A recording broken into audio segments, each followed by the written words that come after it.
Sounds good, brother. Should be live, I believe. Yeah, it looks like it's a 4 second thing.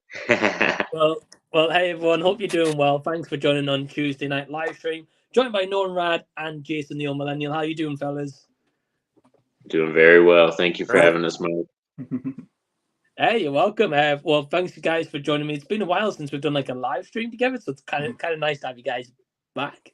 Yeah, I always like having Norin and Mike together. Yeah, it's always great.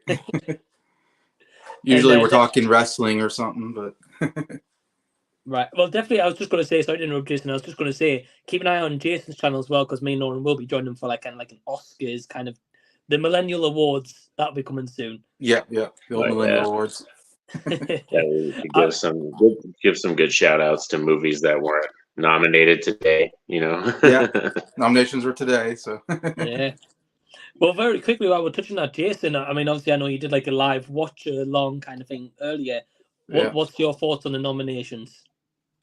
I really like this. I mean, I would say so far I think this is a better batch of nominations than recently. I do love the fact that we get some movies that people actually watch. My biggest criticism of the Oscars is they nominate movies that nobody watches, and at least this year you got Barbie and Oppenheimer both got in, so you got two of the biggest movies of the year in there. And I'd say most of the movies are fairly well watched. In fact, I feel like Mike, you probably seen most of them because I know you've seen Poor Things. I haven't seen that one, but yeah. So it's because Oscars a lot of times you nominate the artsy movies that nobody cares about, but it's good when you get the ones that audiences actually like, because people might actually want to watch the Oscars. They're like, hey, I know that movie. I like that movie. I want to see it win. That makes the Oscars better, I think, in my opinion. Yeah, I definitely agree, Jason. I know I'm not into the Oscars as much as, like, of course you are. You're like the Oscars king at this point. But yeah, I think it is nice to have movies that like say casual moviegoers go see as well, or movies like we maybe review on our channels respectively, like in the year, and think, wow, like why is this not getting talked about on like a wider stage as such? So yeah, it's cool to see Barbie got nominated at least. Like big movie last year for sure. Yeah. Yeah, Norin, how about you? Do you feel the same as Jason? Do you feel a little bit different on the Oscars? I'm pretty happy with some of the nominations. Like Ryan Gosling, I think they got original song, like two songs got nominated for Barbie. Yeah. And then Oppenheimer. I really want to see. I haven't seen it, but I've heard really good things about American Fiction, and Jeffrey Wright got nominated as well. Yeah. And I'm a huge fan of Jeffrey Wright, so I'm supporting that. Like, even though like I haven't seen that movie, I just kind of hope he wins because I like him as an actor. Right. Yeah, he's a fantastic actor, Norin, and yeah, I completely agree. With American Fiction, the few reviews that I've seen from like Rashad and Anthony Perez, and I think Sin's Corner as well, all of them like the movie. I've not heard anything bad about it, so definitely that's awesome. Yeah, so last night at my local cinema, they did something called a secret screening, which you don't know what the movie's going to be until they play like that age rating card normally.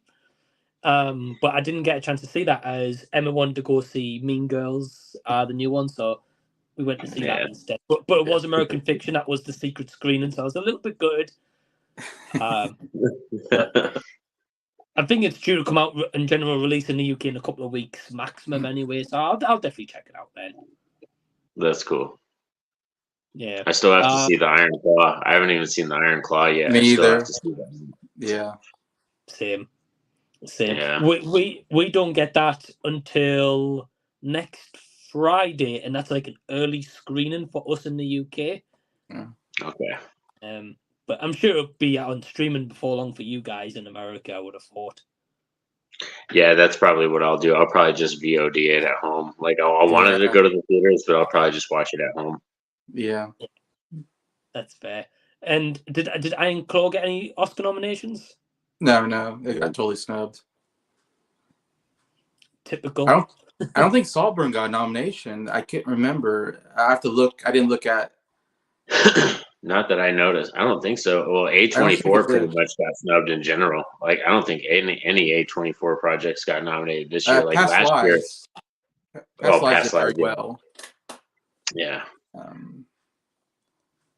But you might be right. I'm a bit Yeah, because surprised by last that. year they had what 3 different movies: The Whale, Everything Everywhere All at Once, Yeah, Marcel, The Shell. There's a bunch of movies last year by A24. it did very well last year.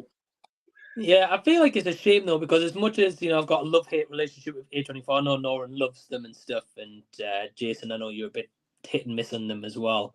Yeah. There's still a studio that still have some big hitters, like Past Lives. I thought would have got like way more nominations than it did. I'll be honest with you. So that was a bit of a shock. Yeah. I wish I got some more I wish I got some acting and directing, but it just original screenplay is probably the best chance it's got. But I will be honest, Jason. I've definitely got more interest in Oscars this year, probably for the first time ever. So cool. definitely intrigued. However, when I saw the list, I was like, yeah, Oppenheimer's going to win that one. Cillian Murphy's going to win this one. Oppenheimer's going to win this one. So, Oppenheimer got nominated about every category. I mean, they love Oppenheimer. That's going to be big one. That's the big movie. Yeah, it was huge. It was huge. Huge last year for sure. So definitely, just before we get started, I want to say Norin and Jason's channels in the description box down below. Go subscribe to these legends. Congrats also, Norin, to hitting 400 subs the other day as well, my brother. Yeah, that is awesome. Yeah, congrats. Oh yeah, that was fun. Yeah, it's been crazy because it's like something I never thought would happen, and a lot of it's due to just like connecting with Mike and Jason and everybody, and like kind of building the community. Even Angel, Voices from Mausoleum podcast, they're inviting me on to do more co-hosting stuff and help with the podcast. So it's just like a lot of building the community and meeting a lot of people. And now I'm at 400, and which is kind of funny because like before I got to 400, like back in the day, I had a laptop, I had a microphone, I had like a more professional setup, and now it's just like, oh, it's my phone and then like one ring light. But it's because like I connected with all of you guys, and it's just more natural and more fun and more open now and everything. Well, my very first Z Talks was with Norin. Norin was on there. And so I met him for the first time when I did my first Z Talks. Yeah. Over a year ago, I guess, probably now. I'll be honest, Jason, I can't remember. I think, maybe a year, maybe. I think even maybe more than that, actually. I think probably more than a year, maybe now. Yeah. Because I talked about the Oscars last year, so I know the second time I've talked about the Oscars. It's going to become a regular thing, my friend, every year talking about the Oscars on the streams. Oh, yeah. No, it's all you could be happy Godzilla -1 got in there for special effects. Yeah, visual effects. I kind of wanted them to get Best Picture, but did they get Best Foreign Film? Did they get nominated for Best Film? Yeah. No, Japan, you can only nominate one movie per country, and Japan nominated some other movie. I'm forgetting what movie, but yeah. Was it Suzume, the anime? No, some other movie. Shocking. Suzume get in, yeah. Animation that was weak. Godzilla -1 are definitely the best things from Japan this year, probably. Yeah, it's a very popular movie. Did very well for such a low budget, and in fact, you got special effects for such a low budget. While you look at some Marvel movie that has a huge budget, did way worse than special effects. Yeah. It just goes to show with that, like that, Jason, you're right. Like just like the love, care, and craft that goes into these projects, or because I know it's been documented before. Marvel artists are rushed all the time, and that's of course going to affect. That's true. They are rushed a lot. Yeah. But you're right. Marvel movies like 150 million budgets compared to like less than 15 million. Mm-hmm. The difference is massive. And Godzilla was awesome. I know you weren't huge on it, Jason, but I know you liked the parts where Godzilla's strike. Oh yeah, Godzilla was awesome when he showed up. Right. Right. For sure. I was disappointed the Michael J. Fox documentary didn't get in. I was kind of hoping that would get in there, but they don't like popular documentaries. Anytime there's a documentary that's like really popular, it never gets in. Like No. The Mr. Rogers documentary was very popular. It did not get in Best Documentary. It's so stupid that happens. Oh yeah, that's weird. And like even mine, I don't think they nominated my favorite one, which was all year. I think the one that I watched was the American Gladiators documentary. That was my favorite from last year, and like they Okay. didn't nominate that one. That was really good. But I have a personal connection to that because I used to watch that show like in the Me too. 90s. Yeah. Like, I used to watch it all the time. Oh yeah, loved it. Same here. Same here, man. I haven't seen the documentary though, so that's interesting. Is that the ESPN documentary? It's good. Yeah, it's definitely good. Yeah, that's where I have ESPN Plus. Yeah, I have ESPN Plus. Yeah. I love their documentaries. They make really good documentaries. The 30 for 30. Mm. Yeah, I mean, did we get that? Did we get that documentary in the UK? Did that ever? Because I know we had a show Gladiators, of course, like you guys did.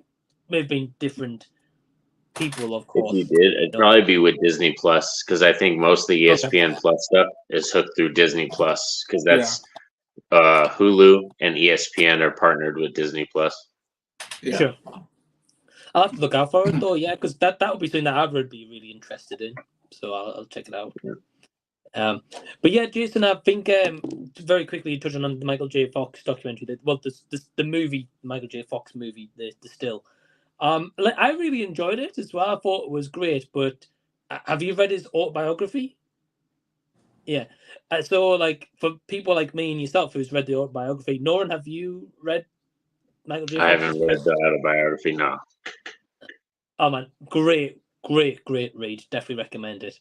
And that's not just favoritism towards Michael J. Fox. It's generally a really great autobiography. But I felt like that Still movie kind of touched on stuff that was kind of commercially acknowledged about Michael J. Fox, like the Parkinson's when it was discovered, and the autobiography, the stuff in the book wasn't really touched on a lot, like the behind the scenes and all that kind of stuff, which I felt like it should have been really. Yeah, I feel like there could have been more to it. Yeah, I felt it would have been better as it was like a little mini series as such, touching on each step and maybe behind the scenes in certain movies and stuff as well. But yeah, I mean, the best part of the documentary to me is seeing Michael J. Fox as like a teenager. He looks like a little kid. When he was like 16, he played 11-year-old, 12-year-old parts when he was 16 because he looked like he was 12 years old because he was really small and he always had this very young looking face. And you see footage of him acting and you're just like, wow, like that's Michael J. Fox as a teenager. And it's like, I don't think it was the stuff he did. I don't think it was particularly that good. So it's kind of funny watching him going, wow, it's like, this is like bad Canadian television or something. Yeah, when I went through like his filmography early last year or late 2022, I can't remember now. I'd seen some of his stuff kind of in my teenage years, but I hadn't seen him in ages. So stuff like High School USA, Poison Ivy, that kind of stuff. It definitely felt like direct-to-TV kind of movies, really. Yeah. Apart from Class of 1984, that one, fantastic movie. Okay. I don't think you would like it, Jason, but I think Norin would definitely dig it, though. Oh yeah, that movie's amazing. I still like the Class of 1999 better, but 84 is pretty good too. 84 is really good. I still need to say 99, man. I need to get onto it. Yeah, that's good. Yeah, I think if you like Terminator, you're gonna like 99 because it's got a little Terminator vibe to it. Oh man, love Terminator. At least the first two, anyway. Yeah. Yeah. But yeah, so I mean, firstly, we'll get into a couple of comments, guys. I've got a few, and I think we had some from Menagio before the stream started. I mean, you kind of spam the comments. We'll get to them. So we got Menagio saying, "Hey guys, how's it going? Hope you're all keeping well." Yeah, hey Menagio, hope you're doing well. What's everyone's excitement now for Deadpool 3? Now, considering the first official trailer released on February 11th during the Super Bowl. Wow, okay, I didn't realize that was going to happen. Okay. So basically, all of Menagio's comments are about Deadpool 3 and our hype and stuff for it. So I'm going to take away that comment because you can't only see Jason. There you go. Yeah, it's so big. So Jason, what's your thoughts on Deadpool 3? Oh, I'm really excited for it. Definitely my most anticipated movie of this next year. Deadpool, I still love Deadpool. That first one is so good. One of my favorite superhero movies. Deadpool 2 wasn't that great. I was a little disappointed with it. So who knows? But I love the character so much. I hope they can get it right. And putting Hugh Jackman in there is going to be interesting. Obviously, that's going to be a big draw. I think it's going to be the first big movie of the year. It's going to make a lot of money. I would expect. Do you think it'll hit $1 billion? It's possible. I think it's going to make a lot of money. So. Yeah, I got to agree with you, Jason. I think it'll make a lot of money. I'll touch on a few more thoughts soon, but definitely agree. Norin, how about yourself? I think my biggest thing with it is I'm most eager to see how they're going to involve the mutants into the MCU, because this will be a big thing for me, because I was a huge fan of 20th Century Fox. Like, a lot of the movies they did were really good. Like, they did a lot of good movies. X-Men 1 and 2, X-Men First Class, Logan. Those are all really positive, really good movies. So it's going to be kind of interesting to see how they involve the mutants and stuff like that. And I hope they don't make it like too much of a joke, or it's like silly or anything like that, 'cause I want it to be taken seriously. Yeah, I think that's a fair point, and I agree about 20th Century Fox. Like, yeah, First Class, Days of Future Past was great as well. Yeah, definitely. Yeah. And then they did have some stinkers like Dark Phoenix and Apocalypse. They were terrible. Yeah. Just to name a few. But yeah, I mean, I'm definitely interested in what they're going to do with the mutants. And I mean, have you guys been seeing the leaks that's going around on Facebook and Instagram and that kind of stuff?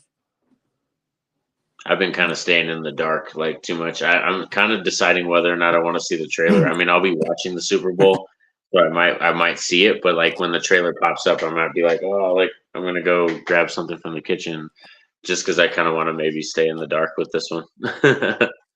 Sure. Don't blame. I think if it gets a Super Bowl trailer, it's only going to be maybe a 30-second tease, I'm guessing, because they're still filming it at the moment. So I can't imagine they'll have like a full 2-minute trailer kind of thing. Yeah, they'll give you something good to see. Hopefully. Oh yeah, they'll definitely tease something. Yeah, I mean, I've seen some leaks online, because not for searching for them, but like, say if I go on Facebook, there might be someone who shared a post of it on there with Hugh Jackman and Ryan Reynolds, pictures of them on set and stuff like that. Mm-hmm. So I've seen a few leaks that way, and it looks interesting with what they've got so far. But I'm not going to say anything, because for you guys who's not seen it and that I don't know. Most of the leaks I heard about were just like cameos. Like, I've heard about kind of cameos, that like certain versions of characters or cameos that we might see within the film. Yeah. I just hope Deadpool, like, I know he makes some references to how terrible Marvel is or something. That'd be funny. Doing his fourth wall break, meta humor. I mean, they've got to address something like that. Surely. Yeah, they got to address the elephant in the room. They'll have to reference like the Wade Wilson from X-Men Origins, like he'll come across him or something like that. That's great. I mean, didn't he kill him off though in the post-credit scene? Yeah. Oh yeah, that's true. He did. Yeah, that's true. Yeah. He killed him off. He killed Green Lantern off as well. Yeah. He killed Ryan Reynolds. That's who he killed. He killed Ryan Reynolds. Yeah. So, yeah, I think it'll be interesting. I think you're right though, Jason. I think they definitely need to address the terrible movies they've put out, or the box office hits that they've had in the past few years, and the downfall. Really, I think it makes sense to address that, and especially like why he's been missing all these years since Deadpool 2, because I feel like that's been years. It's been a long time. Yeah, you're right. Yeah. I mean, I can't remember exactly, but it feels like it's been years since Deadpool 2. So, people's probably gone wondering, well, what happened to him? So I'm guessing they're going to make fun of the merging of 20th Century Fox and Disney and stuff as well. Yes and no. They got to make fun of something there. Multiverse, the whatever. Right. Yeah. Right, exactly. So yeah, I'm definitely like you guys, definitely intrigued. Definitely hope it's maybe the bounce back that Marvel needs.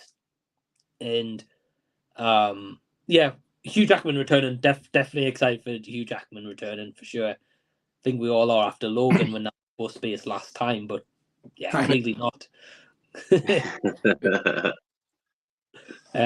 Clearly, someone at Marvel showed him a big briefcase of money, and he's like, "I'll do it."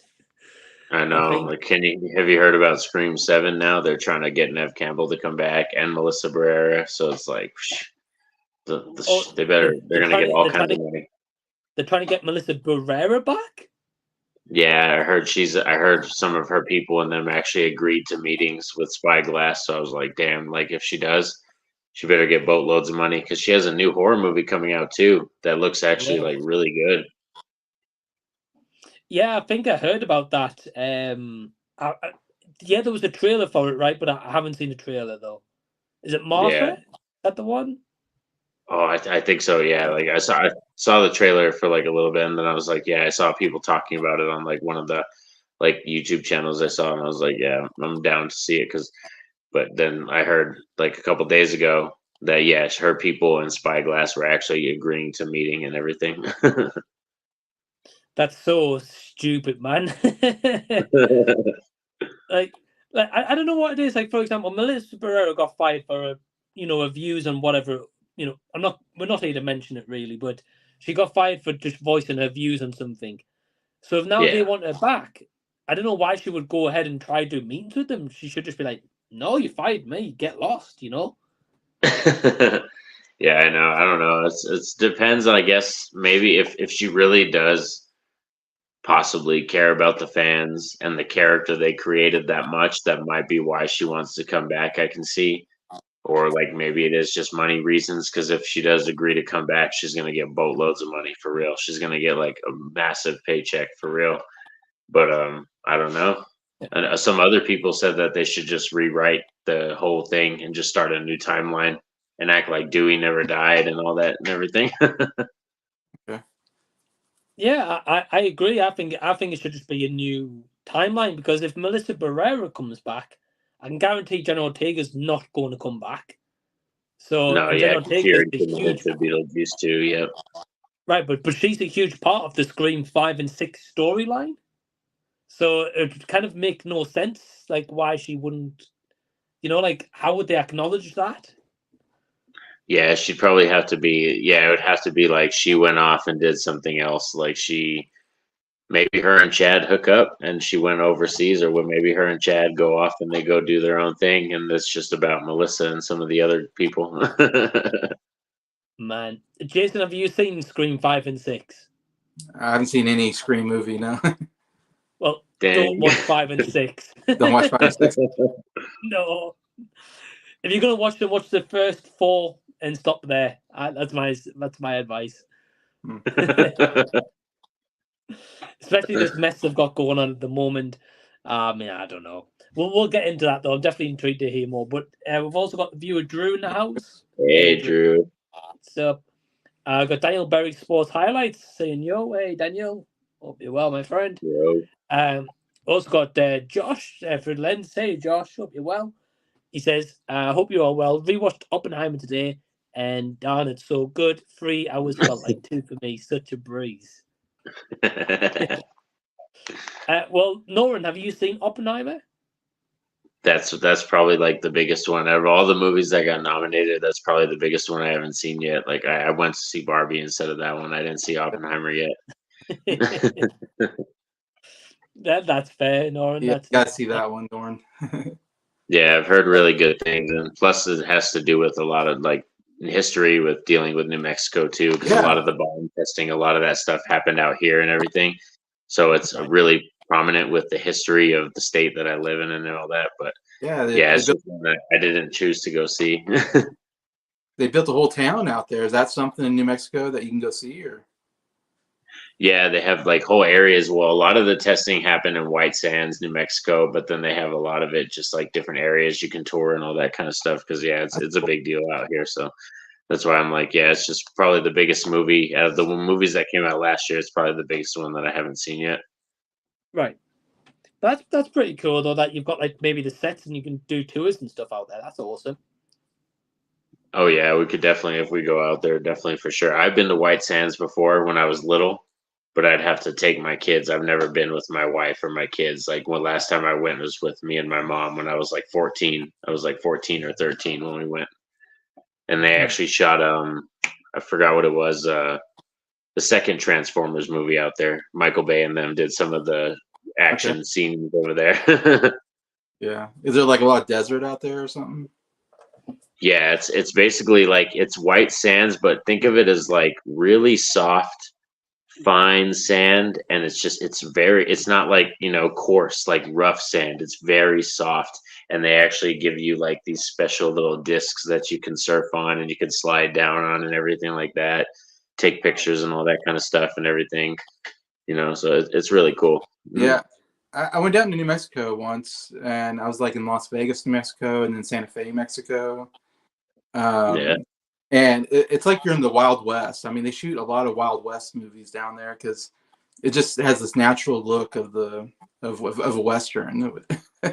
Yeah, they did some of No Country for Old Men was out here.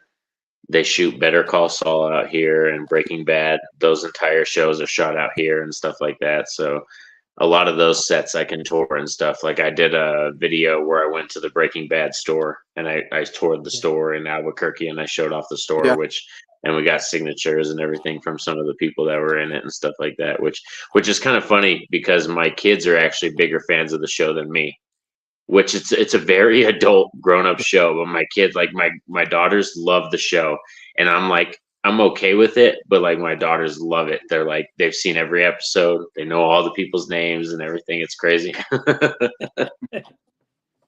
Yeah, I went down there and I saw where they shot scenes for the movie The Wild Hogs. They did that out there too. Yep. Michael movie. Yeah, we went and I have a. I don't know if where is that? Oh. Yeah, because William H. Macy and John Travolta were in that movie, Madrid, New Mexico, Aggie's Diner. Yeah. Nice. I got that down there. Yeah. Nice. Man, I remember Wild. What I say, I remember Wild Hogs. I've seen it, but it's been a very long time since I've seen it. But no, it's really cool. You guys have seen those film sets, and like Norin, you've seen that Breaking Bad store and stuff as well. That's awesome. Definitely gonna have to do a trip down to White Sands and see this Oppenheimer kind of stuff as well. That'd be cool. Oh yeah, I'll have to do more. Like that's what I wanted to plan to this year on the channel, was just try to do more vlog videos and more stuff like that, because I know there's like a lot of history and a lot of stuff that has to do in Mexico. Like Jason was saying, there's a lot of movies that they filmed out here, which is kind of crazy. Yeah. So it'd be cool just to visit that. Yeah.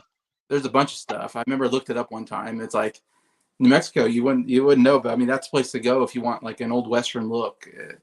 It has it has those rocks that just come out of the ground. I forget what you call them, but we got the perfect cactuses and like just the areas, the landscape. It's really nice to shoot out here. Plus the weather out here is like, majority of the time it's very nice out here. So that's why a lot of people like shooting out here. Man, I would love to see more vlogs on the channel of like locations in kind of nearby where you live. That would be great. Definitely. That's what a lot of people said they wanted to. Yeah. Yeah, man. Especially if it's not too far to travel for you or your family, or just you as a day trip or something, Oh, cool. Yeah, because New Mexico's not that big. Like I said, it's really not that. It's not huge. You know what I mean? Like not like Texas or California. Like you can drive pretty much all over the place within a good 4 or 5 hours. You can drive a good amount of the whole state. That's the whole country of England for Mike, but yeah. Yeah, pretty much. That's not that bad. No, not at all. Like, that long, Mike.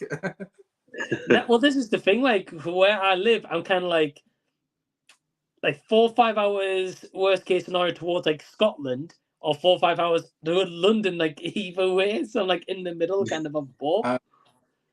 I would like to do the one video I'm going to definitely do this year on the channel. I've been saying this for a while. I'm definitely going to do it this year. The movie An American Werewolf in London. The Slaughtered Lamb, like the pub they go to, like that's only about an hour and a little bit drive from where I live. So I definitely want to do a vlog of seeing that filming location this year for sure. That'd be great. Yeah, that'd be pretty cool. Or maybe reenact a scene or two, as like a little intro or something. I don't know.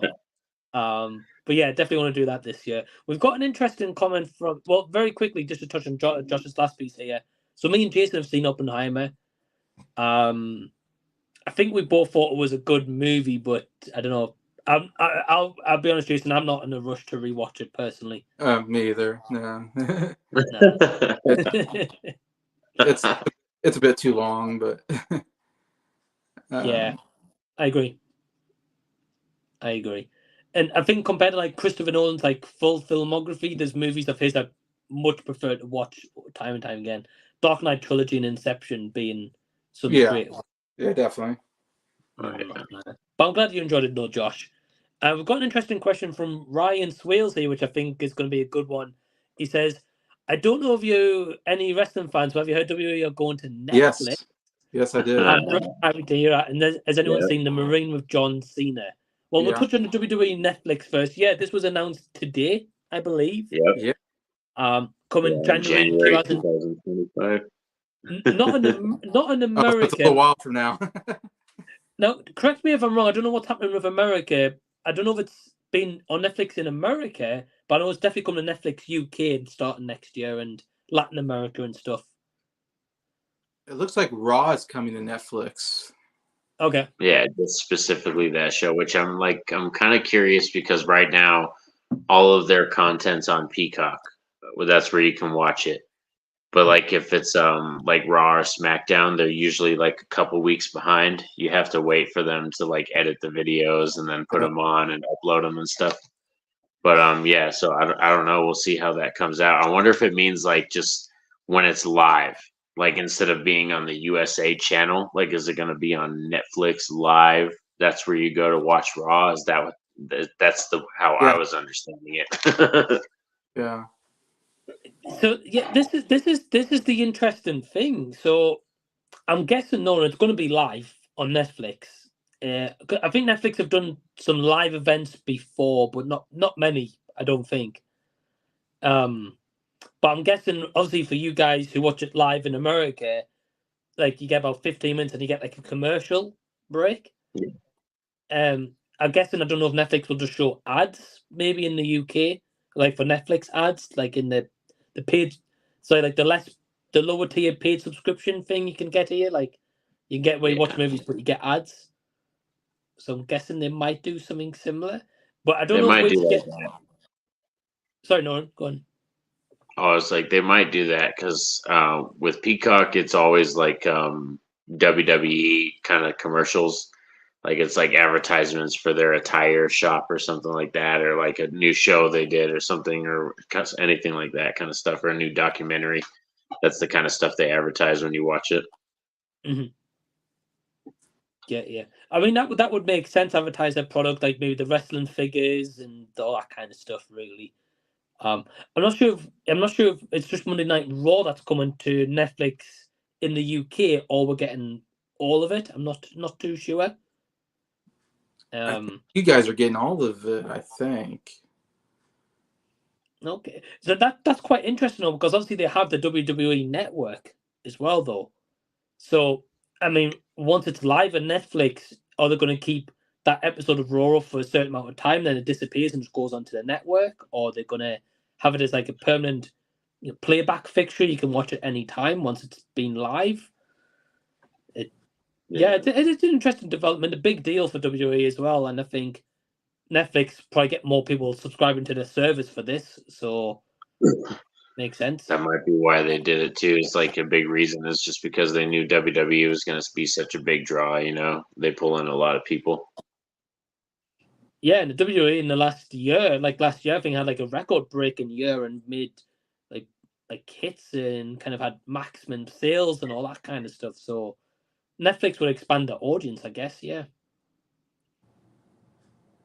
So yeah, interesting deal. And then the last part of the question is: anyone seen The Marine with John Cena? Yeah, I've seen The Marine. Yeah, That was like the first movie, wasn't it? that was one of the big first movies. Yeah, with WWE movies. With Shit. yeah. Yeah, I saw it in the theater. Hey, maybe. Oh wow, nice. Yeah, I did I think I either watched it on TV or I rented it, something like that. Yeah, I remember watching this, but it's been such a long time. I think It's been a long time. They did a sequel too that has Ted DiBiase Jr. in it. It has Ted DiBiase's son in it. And then The Miz took over. Then The Miz. The Miz took over. Yeah. I mean, correct me if I'm wrong. Didn't they not make like 5 or 6 Marine movies? Yeah. I think like The Miz was in like 2 or 3 of them at least. I think. Yeah, he was in a bunch of them. Yeah. Yeah. I mean, heck, maybe this year, me, Norin, and Jason might do a Marine live stream, watch-alongs of all of them. You know, who knows? And reviews, but keep an eye out. We've got Playing Down Under saying, "Hi, peoples. Hey, man, hope you're doing well." You're on my live stream this morning. Yeah, absolute legend, Playing Down Under. Definitely, thanks for joining in. And I've got Lewis Smith in the house. Hey, Lewis. He was on my little live stream too. What up, guys? Hope you're all well. The Three Musketeers of YouTube movie reviews. Well, thank you, man. Appreciate it. And thank you for tuning in as well. If any of you guys are tuning in, leave a comment or a question for me or my guests, and we'll get to them. Hello. And we've got Kieran from Film Review Central. Hey, Kieran. Hope you're well. Oscar season here. What is your top pick for the big prize of Best Picture? Hope you're all doing well. Yeah, well, hope you're doing well as well, Kieran. Well, Jason, remind me, Best Picture, who's the nominees? Well, I think we all know kind of the big one is Oppenheimer. Yeah, there's Oppenheimer, Barbie, American Fiction, Holdovers was one of them. That was another one.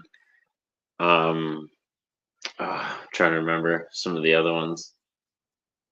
Those are like the big ones that I remember. Anatomy of the Fall, Past Lives. Past Lives, yeah. Anatomy of the Fall, yeah. Maestro, yeah. Okay. Oh yeah, Maestro, the Bradley Cooper one. Yeah, that one got nominated too. Yeah.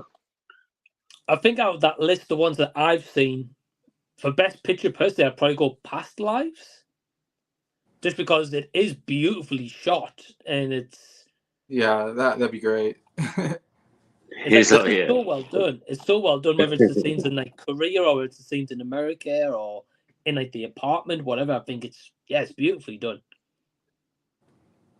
But probably Oppenheimer will win. Oppenheimer is the big one. I know Poor Things may be in second place right now. I don't know. It did very well.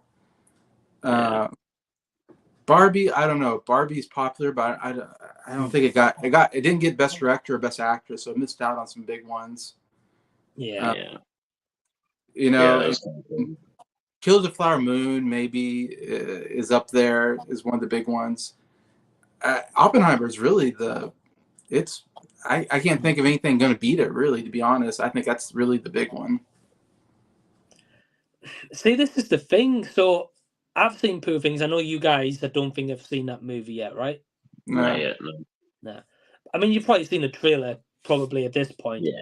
But the movie is like that for the entire movie, though. It's like just so like bright, vivid, like colorful sets or on-set locations for like the entire movie. It's like beautifully done, or like sometimes the picture might be a bit dark, but you might have like a tree that's just filled with like light that just like illuminates the scene. It's like it's so well done. So I would probably put that in the Best Picture, possibly at the top as well. Yeah.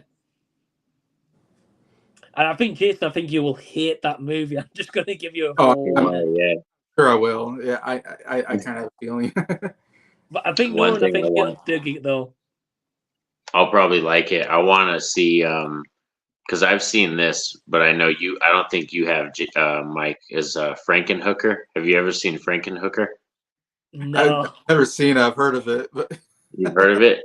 So that's a movie.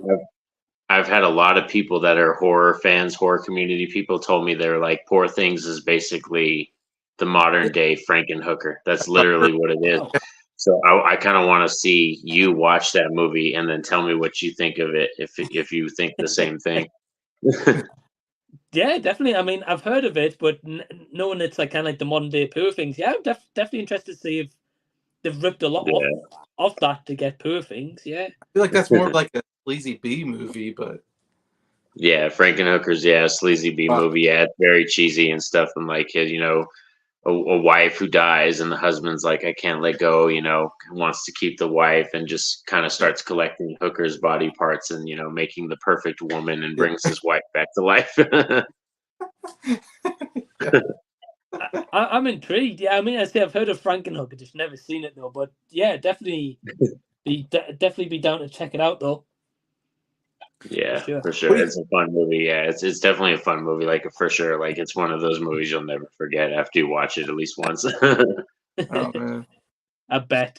I mean, what do you think? Poor Things for like all the technical categories. It's getting nominated for I think all across the board for costuming, cinematography, editing, probably production design. Actress, yeah. It's getting so it must look really nice or something because they really got big on the technical awards. So this is the thing. Like cinematography wise, it looks great. As I say, like the colors are so vibrant and vivid.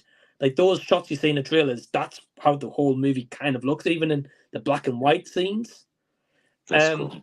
The only thing I wasn't a fan of, one aspect, the cinematography, is the start of the scene might start as like a fish eye lens, which is like, okay, this is different, it's a little unique, and then it'll go into like a normal shot, and then it'll switch to like back to a fish eye lens, and I'm just like, why are we switching back and forwards for this? Because there's no kind of need. It wasn't as if like the fish eye lens is like for one specific character, so that's why it's a bit different for that character.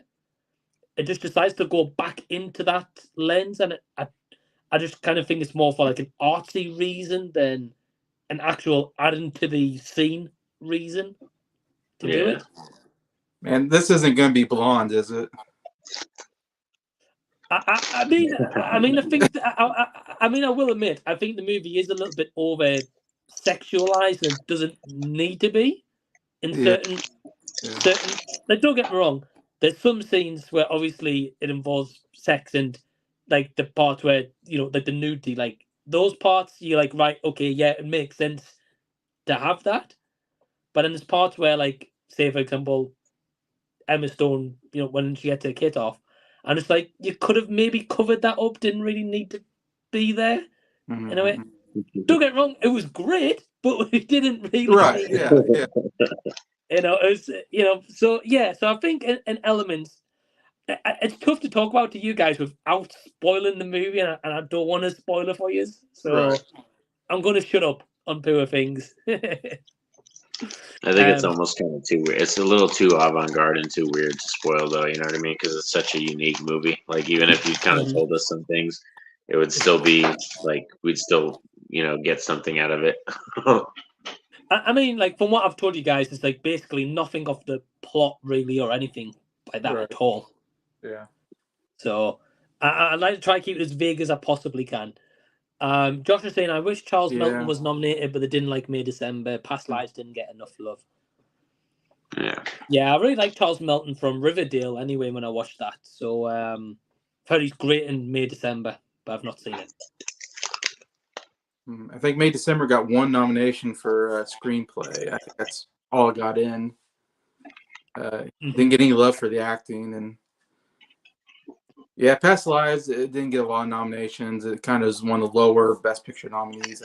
I'm glad it got in there though. That's a good. That's good for them. Yeah, definitely agree, Jason. I'm glad it got some recognition at least. Anyway, definitely. Josh saying, still need to see still. Sorry, I have 3 months of Apple TV for free, so I'll be watching it. Yeah, man, get to it while you're on there. He says, I'm not a fan of the movies putting in cameos to get butts and seats, but I'm intrigued to see what they do with Deadpool 3. Yeah, it's going to be an interesting one. Josh, agree. And the movie with Melissa Blair is called Abigail, not Martha. I said before. So sorry, Josh. Thanks for correcting me. Yeah. Sin say, hey, Sin, have you seen what? Okay, so here's an interesting fact for you, Sin. I haven't, but yesterday I had 1 hour before, well, not an hour, about 45 minutes before I was meant to go see Mean Girls with my partner Emma, which we ended up seeing. And I was scrolling through the TV channels, and Warrior had started 15 minutes earlier. Oh, dang. So if I'd managed to catch the first hour, no later that night, they were showing like the second part of the movie. They were showing the first part at one time and the second part the rest of the night. So I was going to actually watch it on the TV channel, but I missed the first 15 minutes. So I said, give me to the end of January. We've still got 8 days left, Sin. So I will get to it. Mike doesn't have time, Sin. He has to watch Squid Games. Yeah, exactly. Thank you, Jason. And the Amazing Bulk. Did you like the Amazing Bulk, Jason? Did you like that? Jason, talk to us about your Amazing Bulk experience. Yeah, I mean, it's hard to describe because it's like there's like bad movies, and this movie is like below bad. I don't know, like I don't know why it ever got made. I don't get it. Like, Jason, did you not find yourself like laughing at some of the parts of how bad it is? I laughed so much because the funny thing is I've seen your review and I've seen Rashad G review it, and the only thing I know about the movie, Rashad G keeps talking about his purple butt. His jiggly butt. I think he said something like, "It's like, man, Mike, I hate seeing that jiggly butt," you know, and I'm like, what is he talking about? In the very first scene in the movie, he's like this big purple, you know, Hulk thing, and when you see him run, it is the funniest thing. Like, he just and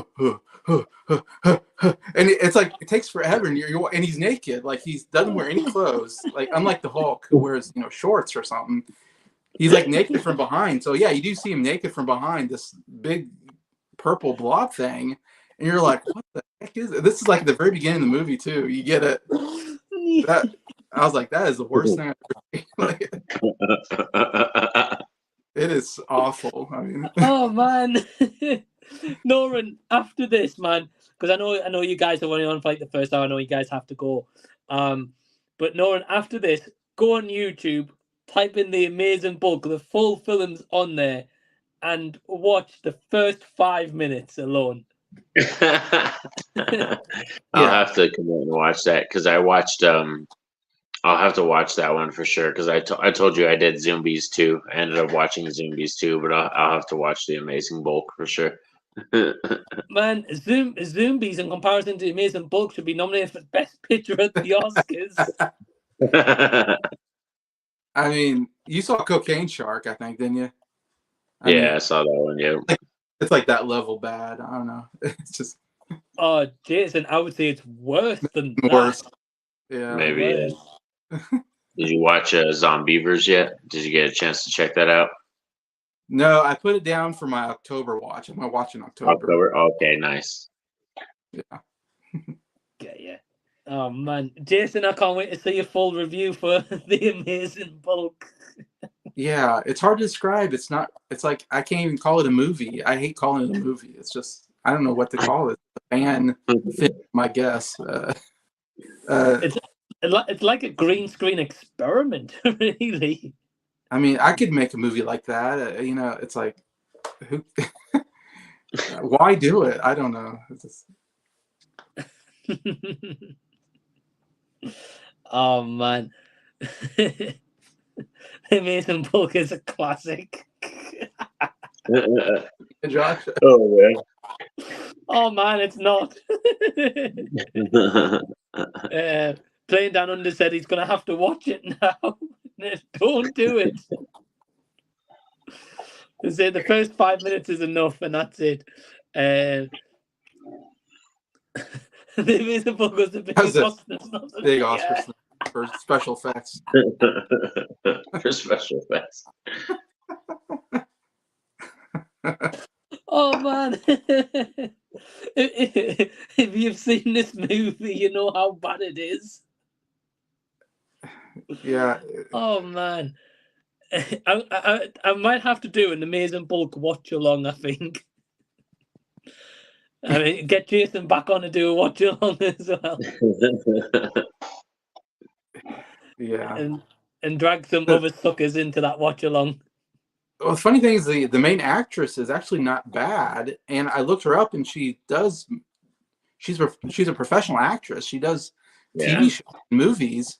And I was like, wow, she was the best part of the movie. Like, how did they get her on there? Because she can actually act. Nobody else can, but she can, which was kind of interesting to watch. And she was good looking. I was like, man, who's this person? Like, she doesn't belong here. I'm guessing she owed the director. I'm guessing she owed the director a favor, and the director was like, "Yeah, come on board, yeah." Yeah, something. Norin with the munchies making me want to get some snacks out as well.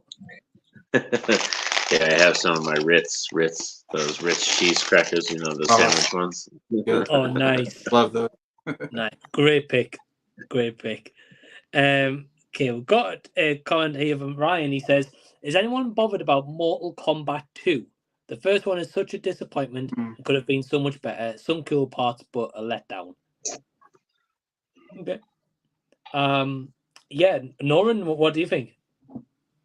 I'm excited to see it because I want to see them. I think it's true. I heard Carl Urban's supposed to be Johnny Cage, so that's pretty cool. You know, I like Carl Urban, and I thought the first one that they just did, they got a lot of the casting right. It just sucked with what they did with kind of the story stuff. Some of the story elements were kind of stupid and everything, but the whole casting and the way they built the lore and the world and everything, I thought was fine. So I didn't hate it. Like, I didn't love it, but I didn't hate it or anything like that. So I'm excited for the second one. Yeah, no, I definitely got to agree. And you're right. Yeah, Carl Urban's being Johnny Cage. Yeah, he shared a picture of like the belt buckle, I think.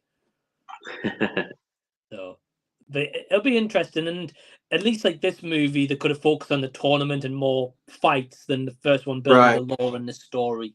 Yeah. Jason, what do you think of the original? What did you think of Mortal Kombat? The first movie felt like, just a intro to the movie. I don't know. It just felt like just a movie to introduce the characters. Yeah, I didn't really get into them, of course, because I'm guessing they're waiting for the sequels to do more of the Mortal Kombat stuff. So it did feel kind of weird that it was just like getting introduced to characters and stuff and introduced to the lore. So it felt like just a lot of background information. But I agree. I kind of like that they're trying. It's hard to make a story out of Mortal Kombat because it's not a story video game. It's just I play it because I want to rip someone's heart out. That's like the only reason why I play that game. I want to rip someone's head. You know, that's the fun of it. I don't really think about story wise, but so it's interesting trying to come up with a story. It's kind of hard. And but I thought the look was good. I thought the design was good. I thought some of the fight scenes were actually quite good in it. I think their essential mistake is the lead character. I think is the mistake in the whole thing, because the lead character is not a character in the game. It's just some character made up. Cole. Yeah, Cole. Cole. Yeah. And so I think that worked so well. You know, making up this character that nobody cares about. You know. Anyways, but yeah, it wasn't great, but it had some good stuff that I would love to see a second one to see if they can expand on it. Yeah, I think we're all kind of in similar agreement with our thoughts on the original Mortal Kombat. Like, it had potential, didn't really develop a lot, but the sequel could definitely be better. Yeah, definitely agree. And I think if the second movie is like really, really good, they could also, that first movie could then look better than it was because of the sequel. Yeah. I was gonna say, if the second movie is good, I would get the first movie, and watch the two movies together, Right. Yeah. And you're right, Like, Jason. I ended up getting it because I bought when Walmart was putting out those special glow in the dark slip covers. I got the Mortal Kombat 3-pack. It had Mortal Kombat, the first one from the 90s, It had Annihilation, and it had the new one in it with a glow in the dark slit. So I picked it up like that. Oh wow, that's awesome! I didn't even know they released that. So that's cool. Yeah. Yeah. That's cool. Yeah, it was cool. It's like blue. It has like a bluish tint to it and stuff like that. I mean, but it's just funny because I watched Mortal Kombat Annihilation, and probably as a kid, I probably used to watch that one more than the first one, even though that movie is so shit. Like it's so bad. That movie's bad. Pretty bad.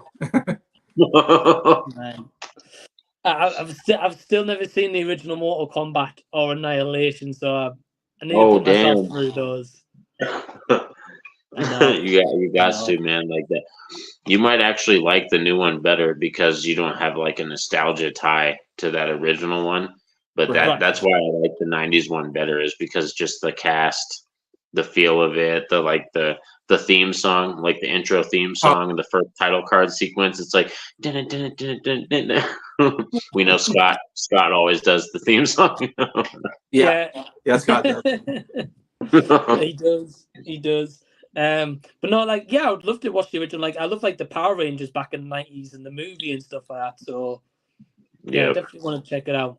And I probably would go back and revisit the Mortal Kombat from 2021 again as well. So I'm excited for the sequel. Sorry, before this one, Drew says good news today is his mom's birthday. Well, happy birthday, Mom. Drew. Happy birthday, Drew's mom. Hope she has a great one. Josh says, Past Life would be my best picture. Would be my best picture pick, but not many of the following Poor Things would be picks too. Yeah, cool to hear, Josh. And I'm glad to hear that you like Past Lives. Poor Things so good. Hope it walks away with something.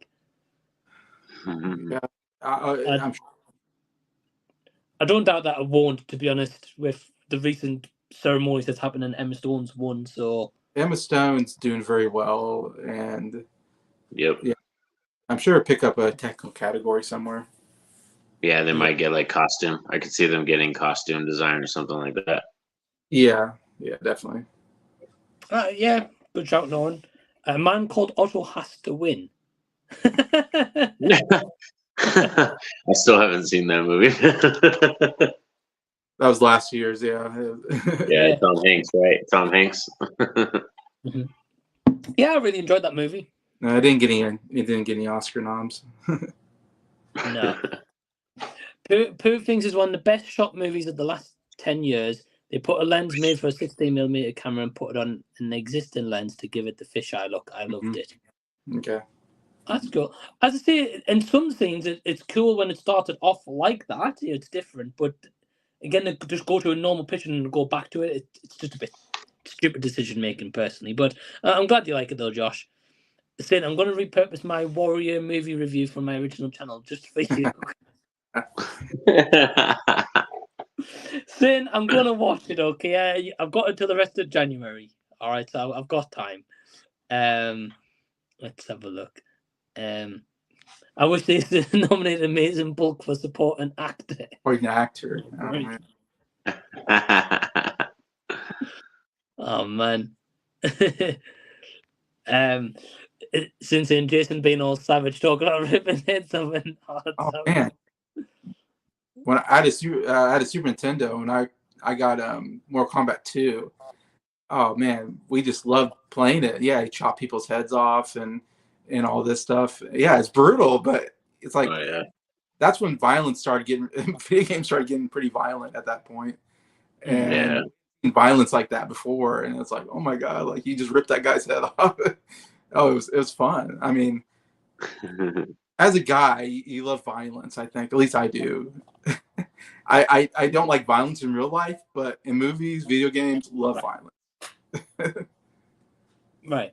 Unless for Jason, unless it's horror movies, he's not a fan of them. Right. No, I don't like that kind of violence, but shoot 'em up violence, stuff like that, I like. That's a good movie, by the way. Shoot 'em up, Clive Owen. That's a good movie. Yeah. I've heard of that one. Yeah, that was a while ago, right? Yeah, a little while ago. Yeah. Early 2000s, yeah, something like that. We've also got another legend in the house. We've got Ryan. Hey, what's going on? Ryan. What's up, boy? Those Ravens. What's up with those Ravens? You got the purple colors aligning with the stream. There we go, man. There we go. I got the blue though. You better watch out for Detroit. Y'all better watch out for Detroit though. And we've got purple celebrating that Jason watched the amazing Bulk as well. Oh man. But yeah, Ryan, thanks for joining, man. It's been a while, so it's good to have you back. Yeah, man. Thanks for inviting me as always. Hey, you're welcome. And Jason and Norin, have you guys got a bounce?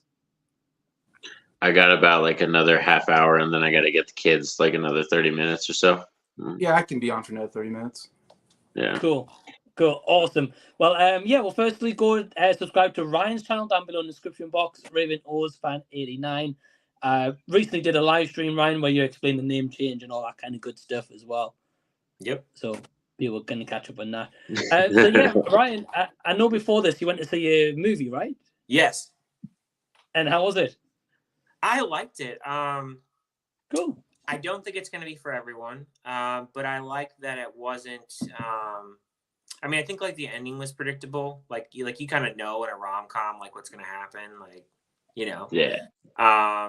But I like the perspective on it. I'm going to do a review on it and probably do that Thursday. I'll have that up because tomorrow I got Founders Day that I'm going to release that review tomorrow. So I'll have that up Thursday. So you guys will be able to hear my full thoughts on that one. Nice. And there was which leads me to you, right? Yes. Yeah. Or which Cool. brings me to you. I think that's what it was called. Yeah, which brings me. Yeah. Okay. Same thing. Okay. I was close. I know you told me it had like Lucy Hale, so I was like, oh, hey, I'm intrigued. Yeah, I saw the trailer when I went to go see Anyone But You. So that's the only reason I even knew about it.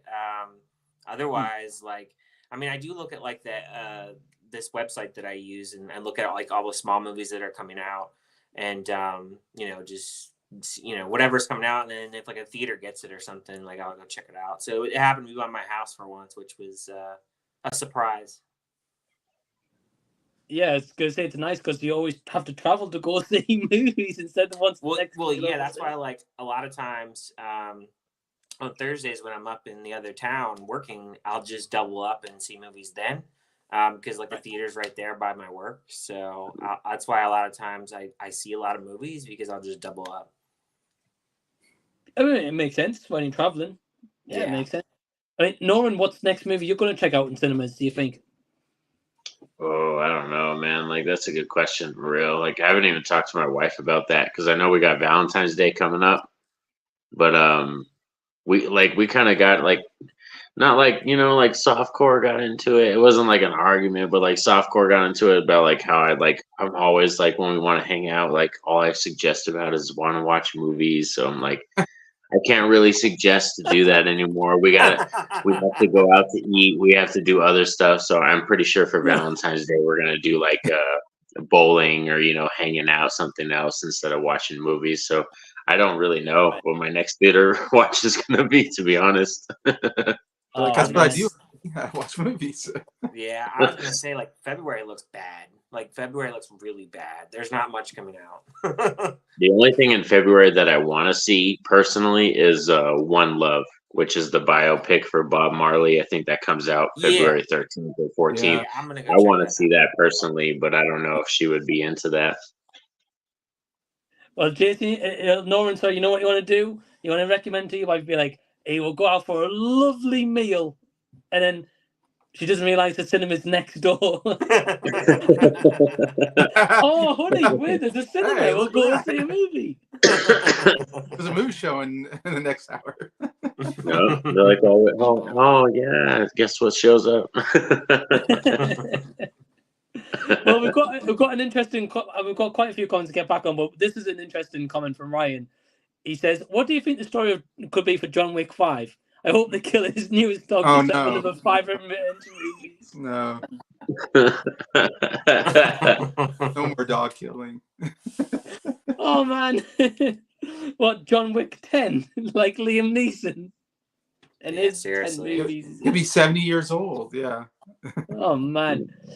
I mean, I don't know, John Wick 5? what do you guys think? I haven't even seen 4, so I won't be seeing 5. Oh, okay. I still haven't seen 4 either yet. Yeah, I still haven't seen it yet. Okay. Okay.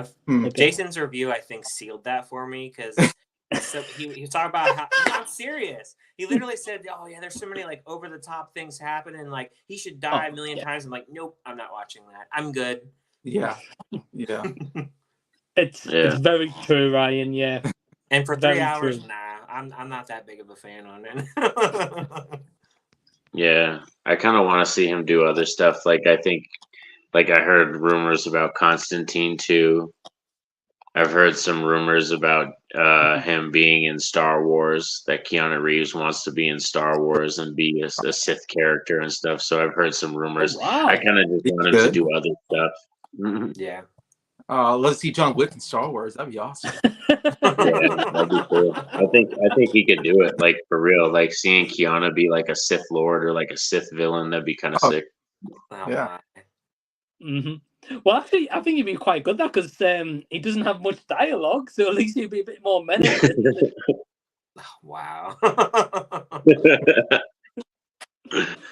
I mean, Ryan, what was that movie we watched from Shudder last year? Was it Night of the Hunted? Oh yes, that movie was bad. Yeah, and that guy, he wouldn't like shut up, right? For this sniper, he wouldn't shut up. Yeah, it was. I didn't like that movie. I saw that. I actually saw that the other day when I was looking at stuff, and I decided to watch Watcher instead of that. What did you think about that, by the way? I saw that you were posting first time watch on that. Oh, I put a 3.5 stars. I actually liked it, but it was a little bit slow going. Yeah, it takes about 20 minutes to really get interesting. But that third act was really good. Yeah, she's a good actress. Yeah. Play that on the I love sarcasm, Ryan. Oh man, definitely a lot of fun. Let's have a look. Yeah, Ryan, have you seen American Fiction? No, we don't have. I haven't seen it in a theater yet near me. I'm still waiting on Poor Things to come here. I say Poor Things, Zone of Interest. American Fiction. Too, yeah, I haven't seen that either. I don't know if that's anywhere in theaters, so I don't know how to even get a hold of it. Yeah, that nowhere. When I was looking at the theater counts on the site I used, Jason, Zone of Interest only had like 100 theaters worldwide. Terrible release structure. Yeah, I know Josh was going to travel to go see it or something. Oh wow! You remember that? Yeah, well, yeah. So, for example, Zone of Interest, if for some reason it gets released on Saturday here in the UK, and it's a UK film.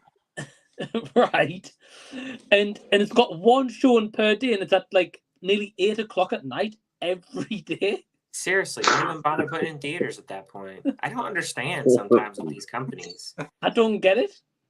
Yeah, I don't get it. They'll put Winnie the Pooh, Blood and Honey out there. Fucking 4K, fucking every screen. Ryan, did you get that Winnie the Pooh, Blood and Honey 4K Steelbook? No, I did not. I looked at it. My wife said, "Don't buy that. It looks like." Don't buy that. She didn't even see it. She said, "Don't buy trash like that." Oh man. Oh man. But yet you got the happening in the post, my friend. Oh yes. I still gotta watch it. Yeah, but got it in my stack of Blu-rays, man. I got a ton of stuff. I'm telling you. I know. It's never ending. Nah. And then you buy more, so it just continues to go up. It's literally all stacked up on my shelf at this point. Like I have stuff that I'm planning to watch, but it's just a matter of knocking out a few every so often and everything. I try to knock out a few a week if I can. Right.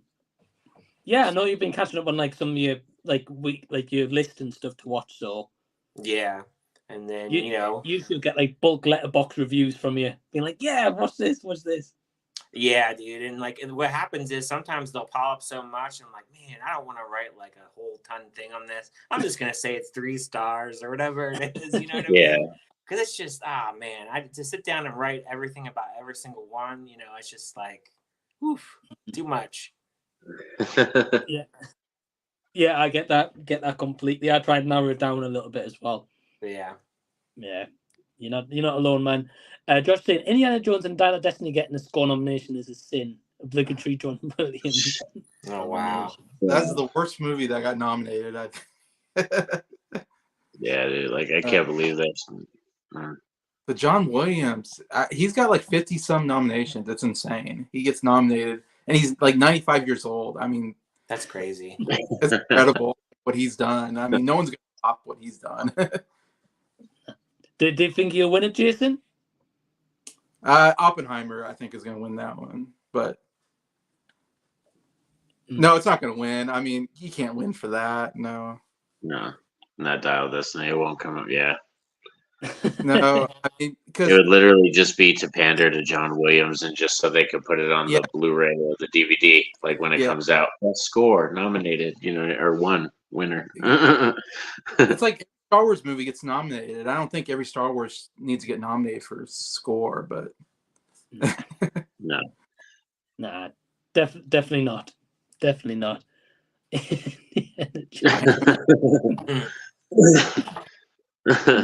Yeah, definitely doesn't deserve a nomination. Since saying dang, that's weird. I thought American Fiction was a wide release. Sucks that some of you guys don't have it in your area. Yeah. And you know what's really bad about that, Sin, is the fact that I literally have, so in my one town I have one theater, but if I go to the next town over, literally I have over 12 different theaters. Not one of them are playing it. They're all different theater chains too. Not one of them. That's cool. That's See, I have three. Like near me, within an hour distance of me. I have 3 theaters, but yeah, none of them were like playing that or anything. It's so weird. It's strange, and like as you guys were saying, like you don't have like poor things or anything either. Like and that's a huge movie. Yeah, the theater that I went to today, Mike, that's by my house, literally has a big giant ass poster on the window, and they still haven't gotten it yet. I'm like, what's the point of getting the poster out? You got the poster, man.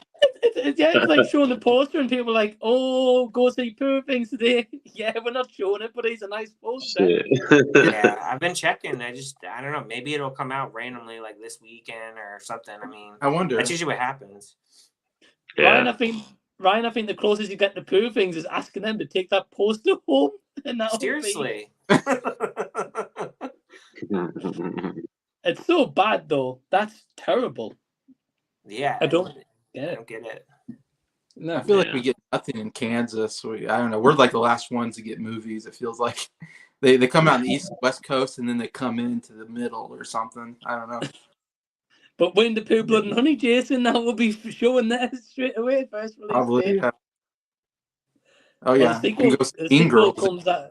Sure, but... well, what is it? Like this year, like Winnie the Pooh, Blood and Honey 2 comes out. Yeah, so Bambi, The Reckoning. Bambi, The Reckoning. Steamboat Willie horror movie. Yeah. Winnie the Pooh, Blood and Honey 2's post-credit scenes already announced that making a Pinocchio horror movie. Yep, they're making Pinocchio. Yeah. I think that was YK Reviews mentioned that. I think there's a Cinderella one that they're making as well. Yeah. And then they had the Mickey Mouse, Mickey Mouse. Well, not Mickey Mouse himself, but the original cartoon that Mickey Mouse premiered in is now a public domain. So you could make the Steamboat Willie cartoon. You could make a horror movie about that now because it's public domain. Yeah. Yeah, they already have. Norin released a trailer for it. Yeah. Oh, it's a whole new genre. Yeah. And then Peter Pan as well, I think. So, yeah. Never it's ends. just going to be one big horrorverse movie at some point. I can guarantee it's a universe, isn't it? Yeah. It's got to be. MCU is gone. Now it's the Disney horror universe. It's gonna be like Bambi versus Pinocchio or something at some point. Gosh. Yeah. Let's see. And it's all by that same awful director. Yeah, that's what sucks. Is like I wish it was like by different people, like because we could eventually, if it was by different companies and different people, we could eventually get one that was actually like legit worth it. Like Yeah. Winnie the Pooh, Blood and Honey is just like schlocky B movie like crap. You know what I mean? Like you don't take it seriously. Like if you take it seriously, that's that's your own fault. But I don't even know if that's still coming out on February 14th or not. I haven't seen anything about it. So I don't know if it's still coming out because I was looking around like on Google and I saw a release date of March as well. So I don't know if they pushed it back or because I mean there hasn't been anything advertised about it. So I don't know if it's coming out Valentine's week or not. yeah, I don't think it is anymore. Like I heard they were filming, but I didn't hear about it coming out in February yet. Yeah. So it must be backed up. I'm not sure, Ryan. I wouldn't be surprised maybe if a trailer or something comes out then. At this point, Maybe. Yeah, because I would imagine they would put out a trailer probably about a month or so before. I don't think they would promote that very much. Nah, I mean this horror universe is becoming crazy though. Yeah. I'm just waiting the other one's public domain, so it'll be an Aladdin horror movie, Hercules. Well, they're making another Hercules live action movie, apparently. Well, we need another one. Wasn't that like Chris Pratt was announced for that? I'm not sure. I just remember there was a period, I think like in the 2010 era, I believe, was when they did a bunch of them. I remember like did like 2 in 1 year. I think The Rock was in one. Yeah. And they made another one with the dude Kellen Lutz from Twilight, I remember. Okay. I don't think I ever saw that. It was awful. You don't need to see it. Oh man. Yeah, I've heard of the one of The Rock. I haven't seen that one, but I didn't hear great things about it. It's not good. I think I'll stay away, Ryan. Thanks well, let for me the ask you forward. this: have you seen the cartoon for that? Have you? Because I know you haven't seen a lot of Disney movies. I have seen Hercules. Yes. Okay. So you have. I know. Hold your breath. I've seen it. Oh yeah. Yeah, I like it. I kind of prefer the PlayStation 1 game though. I remember playing that in the PlayStation 1 and loved it. Yeah, yeah. Didn't know there was a game. PlayStation 1, wow. Yeah, back in the day it was a game. It was great. I mean, nowadays it's probably terrible, but back then. So yeah, I like the movie. I've been treated to do like a live action because I think there's potential to do a good live action of it. Mm-hmm. I don't think it's needed, but got playing down under saying Keanu could rise from the ashes of Kylo Ren. Hey, he could, yeah. He doesn't need a lightsaber; just needs a gun, and he's fine. We've got Jacob, that guy. Hey, Jacob, what is your thoughts on the Wonka movie? Oh, that's my son.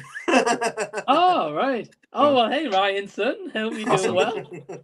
Yeah. I still haven't seen that yet, that one. I haven't seen it yet. I'm surprised he asked that question because he knows I haven't watched it. Mike's the one that's seen it, yeah. I'm the only one who's seen it, yeah. Yeah, I think we're just kind of okay with it, I think, pretty much. Yeah, I think if you take for what it is, it's like a kind of new adaptation of Willy Wonka. Yeah, it's okay. So sorry, Jacob, I'm the only one who's seen it, my friend. I want to watch it. I'm gonna watch it soon, probably. But yeah. Yeah, I think it's kind of streaming soon. I was about to say it's on streaming now. Yeah. Josh is saying they put posters up everywhere in my cinema for After Sun and Asteroid City, and guess what? They never showed. Really? It's so weird. Especially since the companies are the ones sending it to the theater. They're paying the postage to send those posters to market them, and then they don't send them. Okay. It doesn't make much sense. No. It doesn't. It makes sense to show them. Oh, by the way, Ryan, yes, Jacob, your son's loving it. Bambi versus Pinocchio. You want to see it? He wants to do this matchup we always wanted. But who would win though? Is it Pinocchio puppet form, Jacob, or is it Pinocchio the real boy?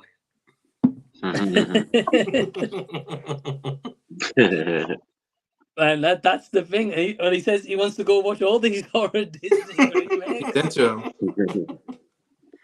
Well, Ryan, I guess that's a binge watch coming up for you and your son when you next have him. Yeah, he's been getting into horror, so I'll definitely watch them.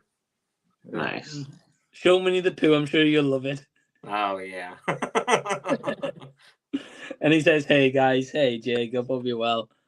But playing down under saying that would be cool. Mix them all and let them all kill each other. Is he a big Ravens fan? He likes the Steelers. Okay. Because What's half his that? family likes the Steelers, and I think he really does it because he knows that I love the Ravens just to make me upset. I told him, I was like, you can switch over at any point, man. They suck. Well, yeah, Steelers aren't any good, so At least they haven't been for a little bit. yeah. And I think, my team won last year. I think Norin's team won the year before. And now this year's Ryan's turn. This year, it'll be the Ravens. It's going to be the Ravens. That'd be really cool. That's the hope. And if it keeps going, Ryan will be messaging me like, "Oh, Mike, I'm just going to watch another sports night tonight. I'm about to call in sick from work. I can't do this day. My team's playing." Yeah, football season's pretty much over. It's like you got the AFC Championship and the NFC Championship, and then 2 weeks from now you have the Super Bowl and then football season. Yeah. So, And then it's all NBA. All that's NBA. MLB for me. Come on, baby. My boy, Joel Embiid, 70 points. That was crazy, yeah. Gosh, I was so happy when I saw that. I was like, oh my gosh. Beat Wilt Chamberlain's record for Philadelphia. That's crazy. Yeah, I think the only person that has any more than him was what, Kobe? Kobe had 81 Yeah. points. Wow. Yeah, that was amazing. Your guys' sports never end by the sounds of it. Well, no, Yeah, baseball the season's seasons, yeah. really freaking long. I know that. Yeah. Yeah, they rotate because, baseball season's long. Basketball season is 82 games plus the playoffs. You know, even football season, they increased it a little bit more, but it's, 17, 18 weeks or whatever, yeah. Yeah, now it's an extra couple weeks. Man, it's crazy because I always hear about sports from you guys on the streams, or like Ryan be like, "I'm gonna go watch the sports game this weekend" or whatever. So Yeah. It gives me Yeah, something to look guys- forward to on the weekend and relax, right, Yeah. right. And Ryan, well, you're off work today, right? So Yeah, I took off these next 2 days just to have, a few days off for the heck of it. You know what I mean? I've just been going 5 days nonstop for a while. yeah, That's guys, what's man. up, brother. Yeah, I go back tonight. I was off the last couple nights, but I go back tonight. But I'm got the dinner going right now. Go get the kids, and then I'll probably rest like a couple hours before I go to work because I slept a good bit last night. So I'm only gonna nap like a few hours before I go in tonight. Sounds good. Yeah, I get you. Well, Well, I hope work's going okay in Oren as well for you, dude. Josh saying Wonka was pretty fun. Had a decent time with it. That's cool. Playing down the sense you can't beat the original Gene Wilder version. No, the original. Yeah. That's why I've been really reluctant to watch it because I love that original so much, and I never watched the Johnny Depp version either. Oh, good. Yeah, don't watch the Johnny Depp version. I don't like it, but I just don't. It just seems a little out there for me for that one. Okay, I'm kind of interested to watch the Johnny Depp version though. Right, I'm sure it's a lot different. Yeah. Oh, yeah. I've heard. Yeah, Jason's shaking his head. Oh yeah, it's different. Got that it's different. feel to it, yeah. Yeah, that's what I figured. I thought it would. It seems like it's Tim Burton, so it's going to, isn't it? Yeah. Josh saying been watching Night Swim before I joined, and Night Swim. January movie. Oh damn! Yeah. I haven't heard good things. It was not very good. Yeah. Nah, it had potential, but For sure. The thing is, and I've been saying it, is that short was made 10 years ago. They couldn't come up with a better story. Oh, okay. Okay. 10 years ago. wow. That's a long 10 time to years be working on that. But you're right, yeah, right. In like 10 years to write what they made, that's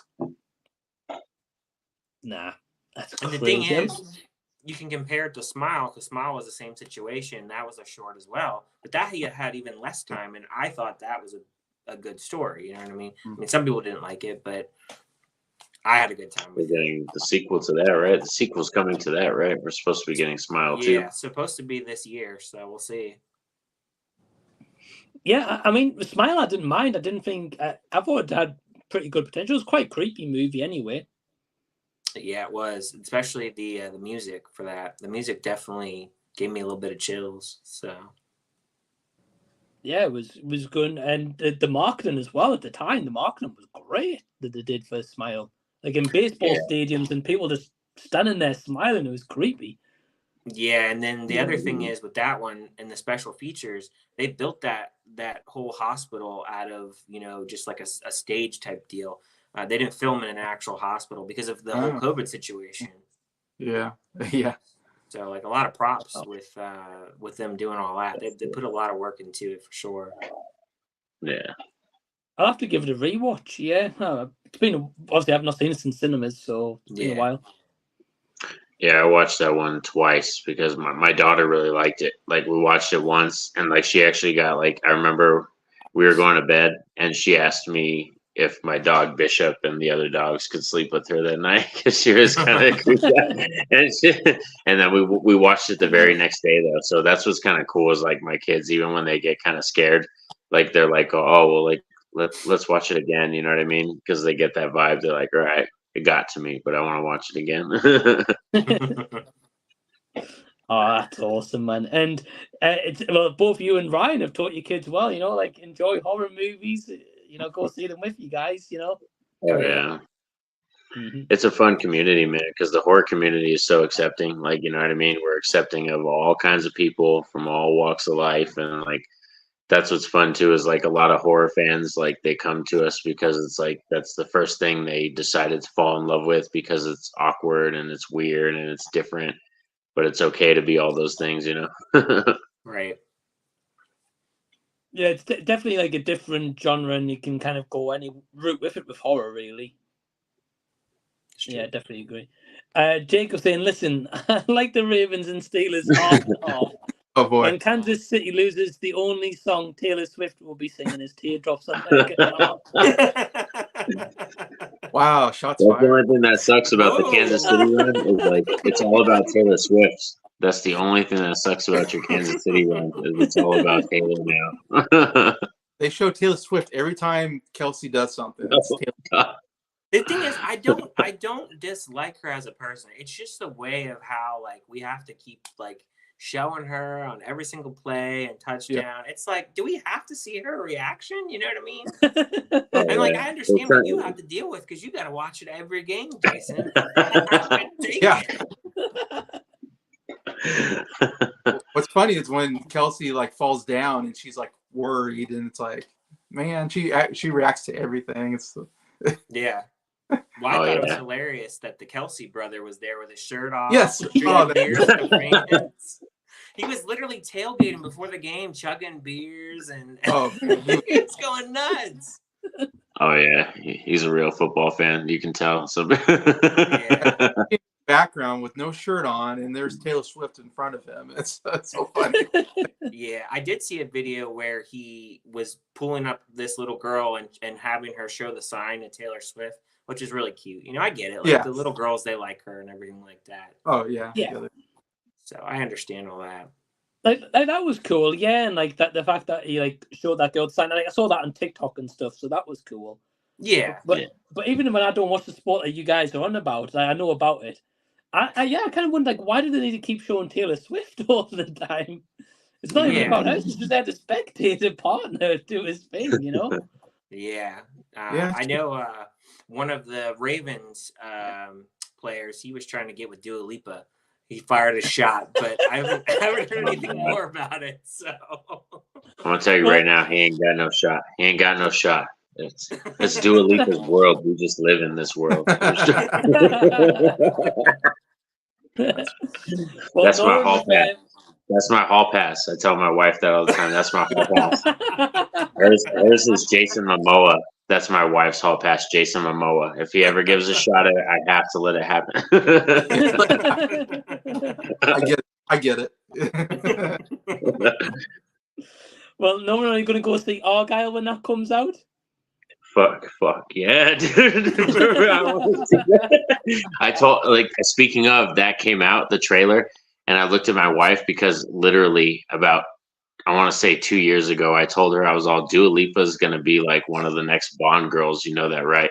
And she was like, no, she won't. She will never be a Bond girl. And I was like, and then that trailer came out, and I was all, look at this trailer right here, bro. She's 2 steps away from being a Bond girl right now. It's so funny. It's true, yeah, especially in that opening scene. Yeah, like that part Yeah. of the opening trailer, she looked great. Yeah, so I could definitely see it, because I could even see her being one of like the Bond femme fatales. Like I could see her doing that role too. Yeah, I think she could. I mean, like she was in Barbie, of course, and now she's in Yep. Argyle as well. So yeah, she's getting the name out there. And hey, good choice, man. Good choice. That's all I'll say. But I'll have to be probably dipping out now, Mike, and everything. Go get the kiddos and stuff and everything. Yeah, no worries, dude. I know you, Jason, got to go. So thanks, Nora and Jason, for joining. Links to both guys' channels down below in the description box. So definitely go check them out. And thank you guys for joining. Thank you so much, Mike. It's been a lot of fun. Yeah, take it easy, guys. Good See to you see in a you. bit. You do. Later, brother. And then we've got Ryan still here. So hey, Ryan, we've got some questions, dude. We'll go for it. See what we got. We've got Ryan saying, with these Disney horror movies, what nursery rhymes would you like to be made into horror? Humpty Dumpty? They have made a Humpty Dumpty. They've made 2 of them now. Yeah, that Humpty Dumpty I've seen on Amazon Prime, and I've kind of been like, do I check that one out? Do I not? Yeah, it's the DVD's in Walmart, of course. That's how I know about it. Oh man, Ryan, I'm surprised it's not with a 4K steelbook. Oh there. gosh, no. It looks so bad. It really does. Yeah, but I still kind of want to watch it at the same time. Yeah, for sure. I'm sure it's a bad one. Yeah, I wouldn't be surprised, man. I didn't know they made 2 of them though. That's I think there's a second one coming out that I saw. Yeah, there's like a second one. I don't remember when it was coming out, but I saw it somewhere on Google. Because everyone asked for that, you know. Exactly right. Yeah, if there's money to be made, I guess. I get. Obviously, people buy those movies at like Walmart and stuff. That because they're cheap. They're $9. People go, oh, Humpty Dumpty. I'll check that out. It's got a cool cover because it's always got a nice cover, a nice cover. Looks real nice looking, and then the cover is nicer than the movie itself. Man, it's just whoever's in like the art department for these movies absolutely nail it every time. Oh, exactly. Yep. It's the same with the Asylum. The Asylum movies always look great, the cover. But yeah, some of them ones that you watch, sometimes I'll see them in Walmart. Not all of them, but sometimes I'll see a few of them here and there. Oh man, they all make their way into Walmart at some point. At some point, yeah. They love carrying those weird movies. Man, it must be the only people buying them in Walmart. Yeah, obviously, yeah, because they're king of DVDs there. So, they just keep ripping out DVDs. Have you been in Walmart recently and seen any like 4Ks, steelbooks or anything? So they had, I think, like this month has been really slow. There hasn't been a lot of 4K stuff coming out of Walmart. I know they're doing a 4K steelbook for Silent Night, which I didn't watch that. But yeah. They're coming out with that. This week, there wasn't really much. Last week, I think they had Trolls last week. They had the 4K for Trolls. Okay. But that was really it. There really hasn't been anything else. I mean, it's been a lot of like boutique labels releasing a lot of 4K. So like Walmart doesn't carry those. Sure. So there just hasn't been a lot out. So yeah, not much 4Ks. And has your Best Buy stopped selling physical media now? Or so I went into one the other day that I hadn't been into in a while, and they had a little bit left, not a lot. I picked up Saw X there for $13.99. That wasn't too bad of a deal. I got the Blu-ray because I have the other ones on Blu-ray already.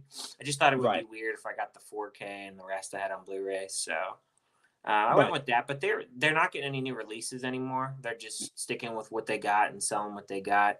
So my guess is they'll probably be done after this month is what I'm thinking. Yeah, or maybe until like they finally sold the stock they've got left, maybe, and then that'll be it, maybe. Yeah, because they've done a few deals here and there, but they still have some stuff that are way overpriced. Like the other day when I was in there, they had the Hobbit trilogy on 4K. Dude, it's $100 for that. What? It's $100 for the trilogy. I was like, are you joking? What? Like, that was even more than what it was originally. Like, original price for that was like $70, and I was waiting for it to go down, but it never goes down, dude. But it went up. And now it went up. It went to $100 because I got the original 3 with the extended editions for I think I got it for like Christmas last year or something. And I told my dad to buy that for me because it was on sale. It was like $40, I think, which was a really good deal for 3 4Ks at the time. But I mean, they're so expensive. Like I ain't paying $100 for that. It's crazy. Nah, I don't blame you. So nah, especially when those movies aren't meant to be as good as Lord of the Rings and stuff either. So yeah, they had that, and then they still had a bunch of those WandaVision steel books because they did the Disney Plus shows. And dude, it's $50 for that thing. It's not worth it. It's insane. I mean, I wouldn't mind getting if it went down in price, like maybe like $15-$20. Maybe I'd pick it up, but not for $50. It's not worth it. And the thing is, like, that show came out during COVID, like 2020. Yeah. So like they've only just released it not long ago. Yeah, well, that's how Disney is. They like to hold stuff hostage. They're still holding Barbarian hostage. Man, I've given up on that ever getting a release at this point. Yeah, I just want a Blu-ray. That's all I want. They don't even have to make a 4K. They can even put no special features on it, and I'd be okay with it. Yeah, same here, man. I think at this rate, it's only going to get like a boutique label, probably, maybe. Yeah, I mean, if they give a nice set to it, I mean, you know, that's attractive to it. People would buy it, you know, they would. Right here and right here. Got 2 people gonna buy it right away, so you know what I mean? And if you include like a little nipple packaging, Rashad will buy it. He loved that movie. Oh man, it's his favorite movie of that year. But yeah, man, like I still don't get why they've never released Barbarian though. Like it was so popular. Yeah, what's crazy is it's crazy how like movies like that are successful, they don't put on a release, but then like they'll put out other movies that are like really unsuccessful. Like for instance, they're putting out Hypnotic, that Ben Affleck movie. They're giving that a Blu-ray, and I'm like, nobody watched that. Nobody went to go see that, but that gets a release. You know, I just don't understand it sometimes. I really don't. Well, I saw that movie, but it wasn't great. No. It was not good at all. I won't be buying that on Blu-ray. No. It's a skip for me. So, Riley's an interesting question, actually. So I noticed the other day, and I don't know if this is the same for America, but Barbarian was on Disney Plus, so you could watch it and stream it, you know, part of the package. But then the other day I looked, it's not on Disney Plus anymore, but it's on Amazon Prime now. I haven't looked on the streaming sites in a while. I know the last time I saw it, it was on HBO Max. So I don't know if it's still there or not. I mean, it's been a while since I've been on those streaming sites to know, to be honest with you. So, I mean, I don't know. I'm not sure.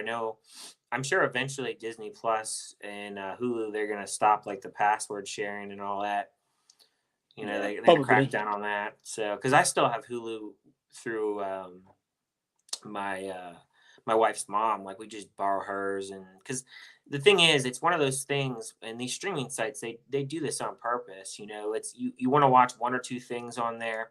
After you watch it, then you don't need it anymore. And it's like musical chairs, like going to the one app for one thing. You just wish it would just be on one little thing, and they do it on purpose.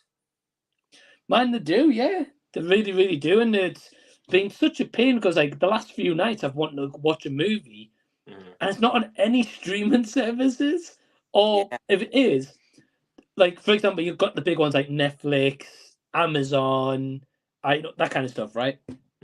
And I wanted to watch a movie the other night. I can't remember what it was. It might have been like Wedding Crashers or something like that.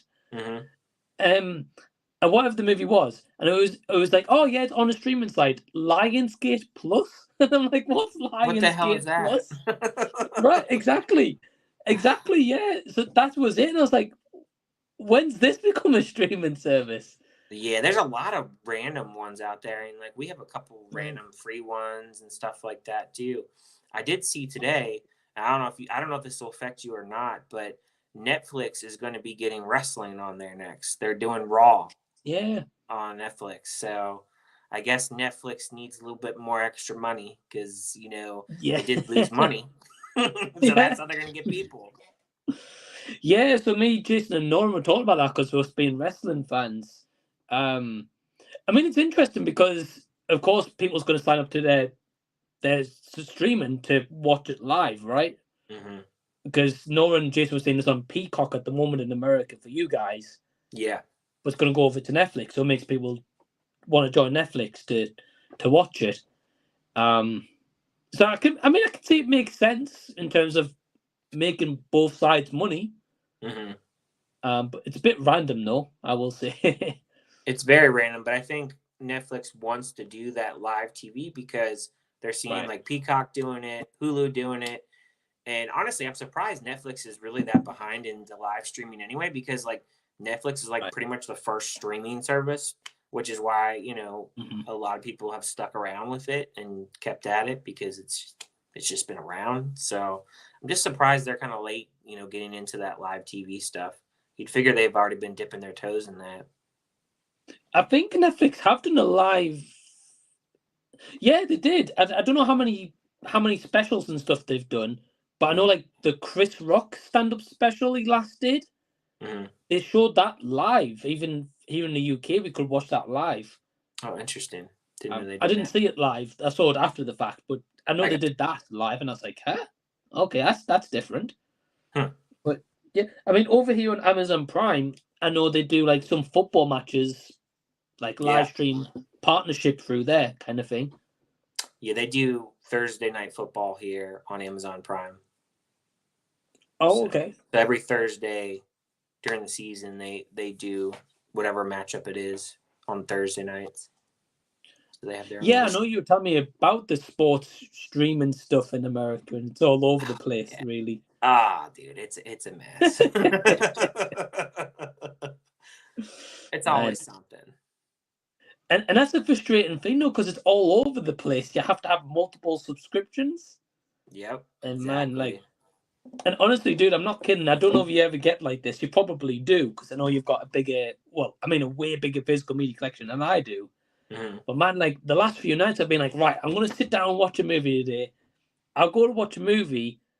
I scroll through Netflix, and I'm like, I don't want to watch a movie anymore now, because it's the same old thing. Like you'll get like something suggested at the top being like featured, then it'll be like, oh, like hit comedies. The same thing will be in there, and then you'll go down to horrors, and it'll be in there as well. And I'm like, what? Why is it in there?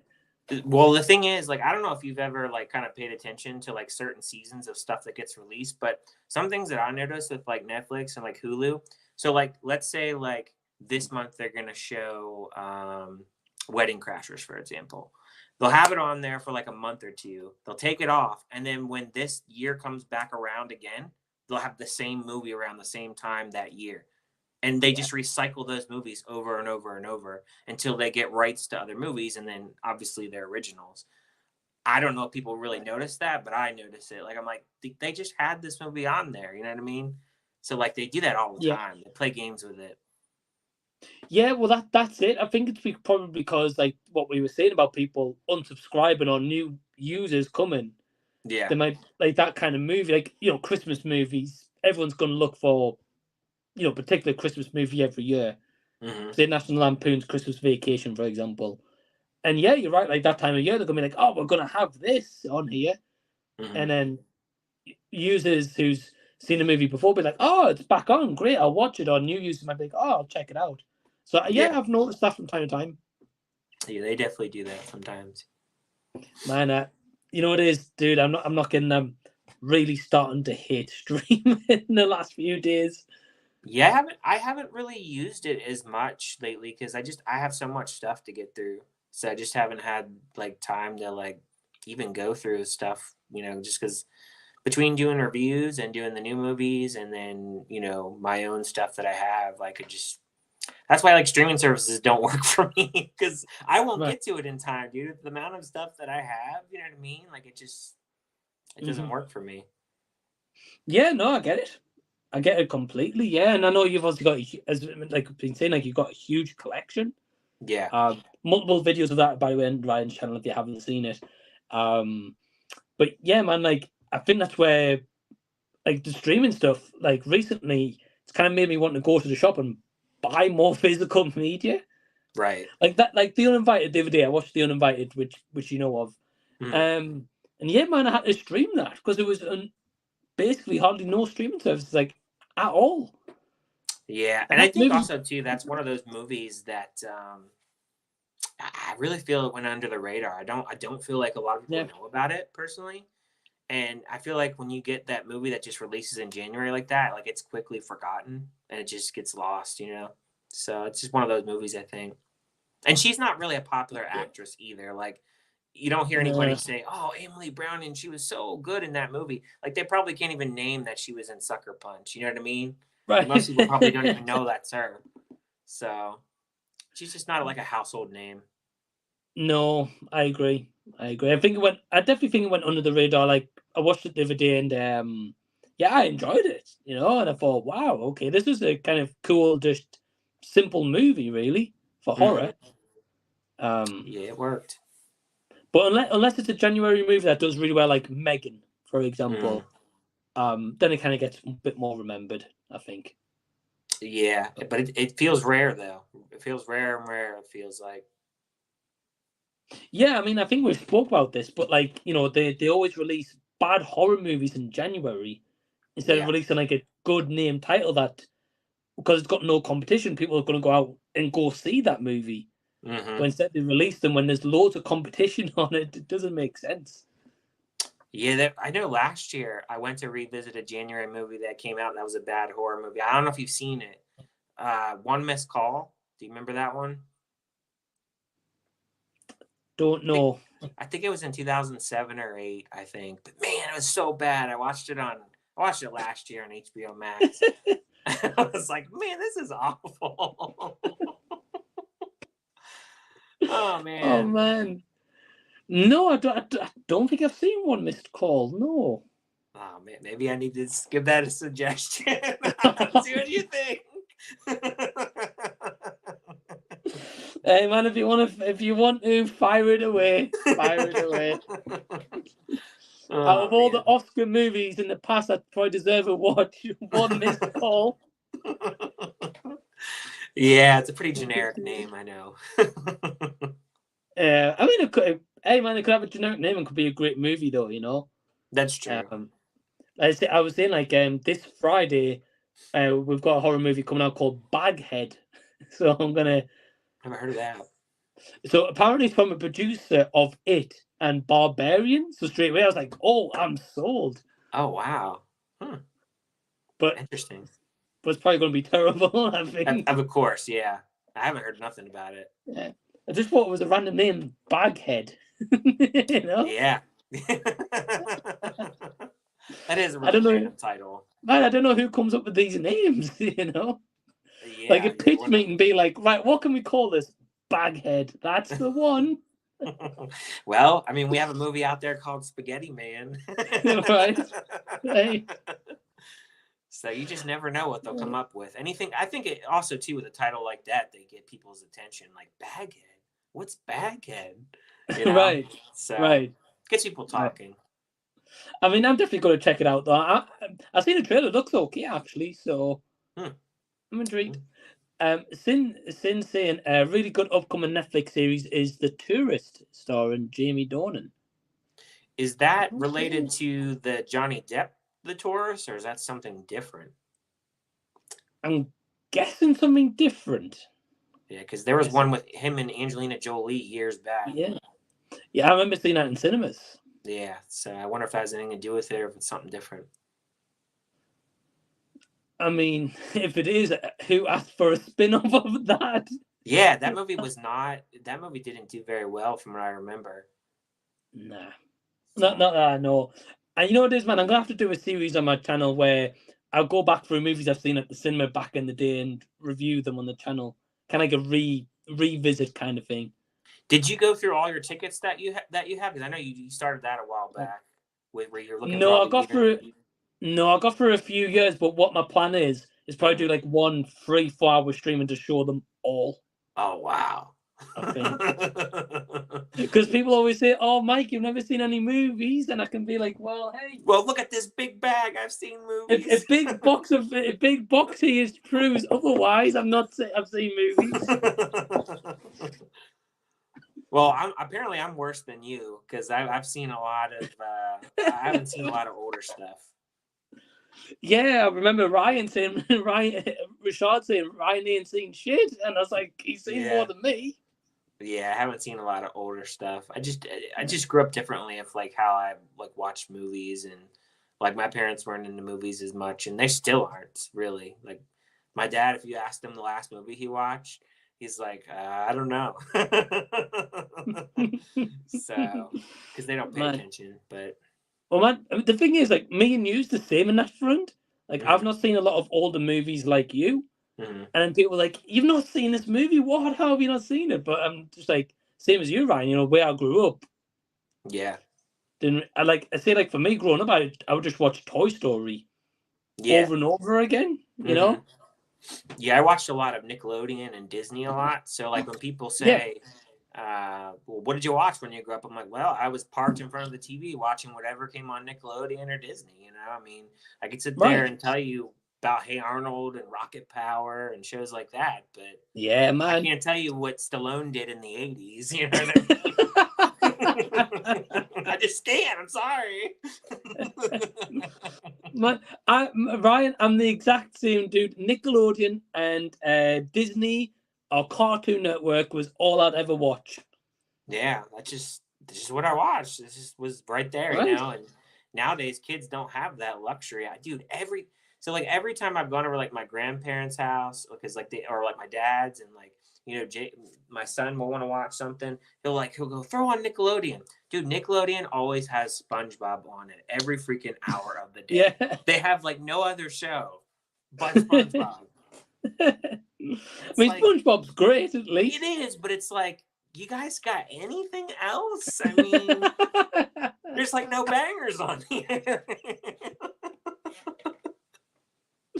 Oh, man. I mean, do you want to change it to like SpongeBob Elodian or something? Or, you know what I mean? Because there's no shows on there. Oh, man. You're right, though. Yeah, like back in the day, yeah, you would have like Hey Arnold. You'd have like Keen and Kel, Saved by the Bell. You'd have... Yeah. Oh, man, there was so much choice. And I think they still do like a Saved by the Bell or like Family Matters, but dude, they do it at like 4 a.m. when everybody's in bed. You know what I mean? Like, who's up watching that?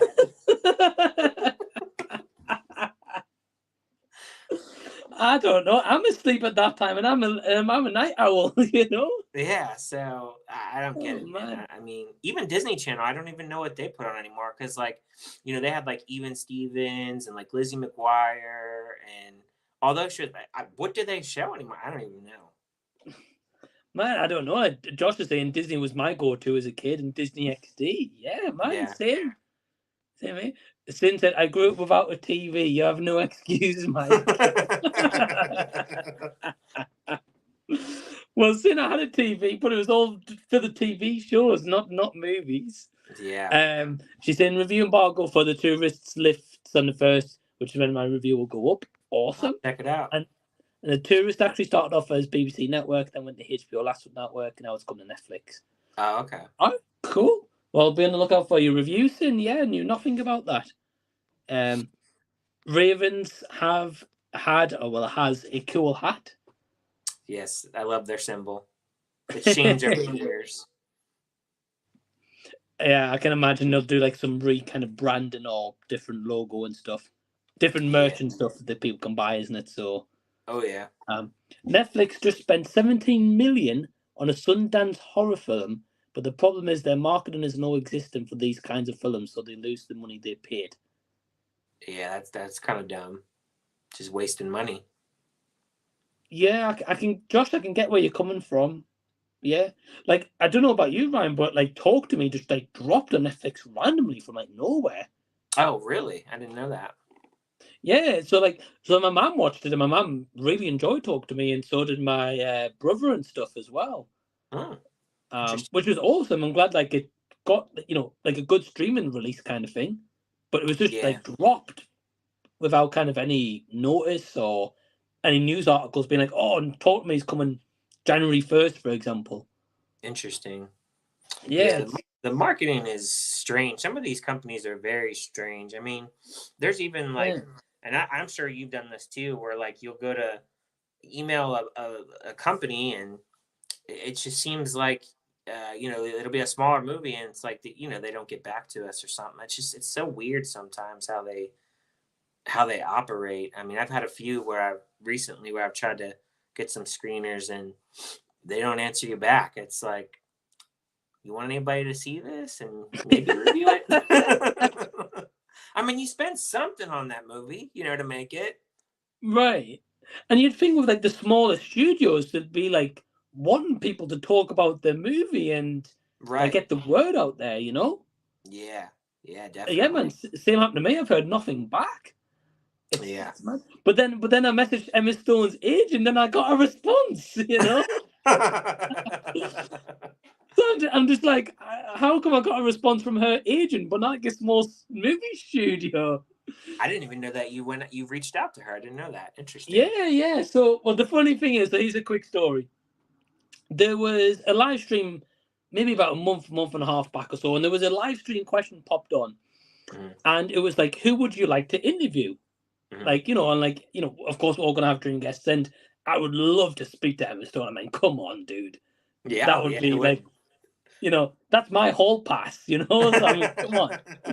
But in general, I thought it'd be interesting. So Gareth from Video Tasty, shout out to Gareth, he sent me the agent's contact details because it's all on IMDb Pro.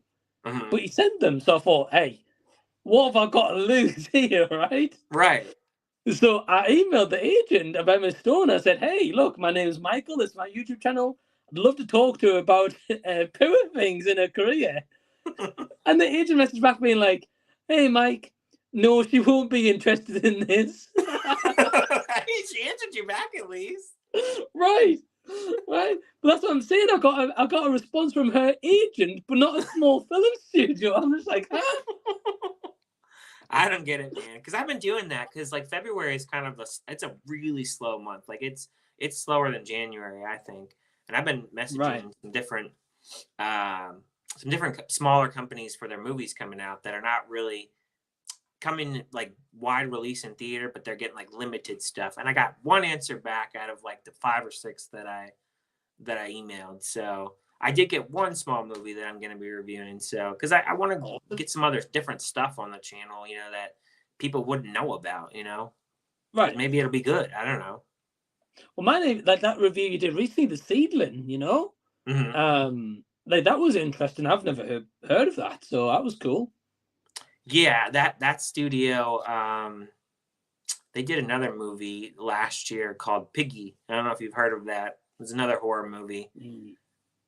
I think I've heard of it, but I didn't see it though. Yeah, it was in Spanish with subtitles, but that's how I heard of that studio, and I just saw it. They were coming out with that movie, and I just messaged them, and they came back pretty quick. So it just depends, I guess.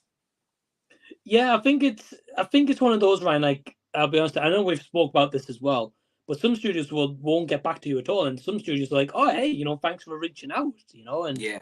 Maybe he's a screener. We'll get back in touch when there is a screener and stuff available. Right.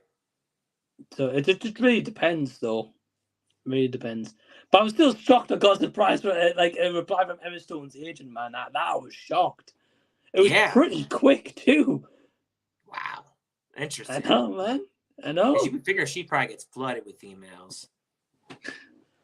Well, she got little old Mike's email. Oh, well, you shot your shot. Hey, man, that's all I can do. That's all I can do. At least I know where I stand, which is further away than I ever thought. Josh is saying Barbarian had some whack distribution. It took a while for Fox to pick it up, and then they found it hard to market. Yeah, I did hear about that. But in the movie, did pretty well, I think, if I'm not mistaken. Yeah, because it came out in August. Yeah, but I remember when I came to Florida and obviously met you and D and stuff. I went with Perez to see it, and man, at the time it was either Despicable Me or Minions or Barbarian.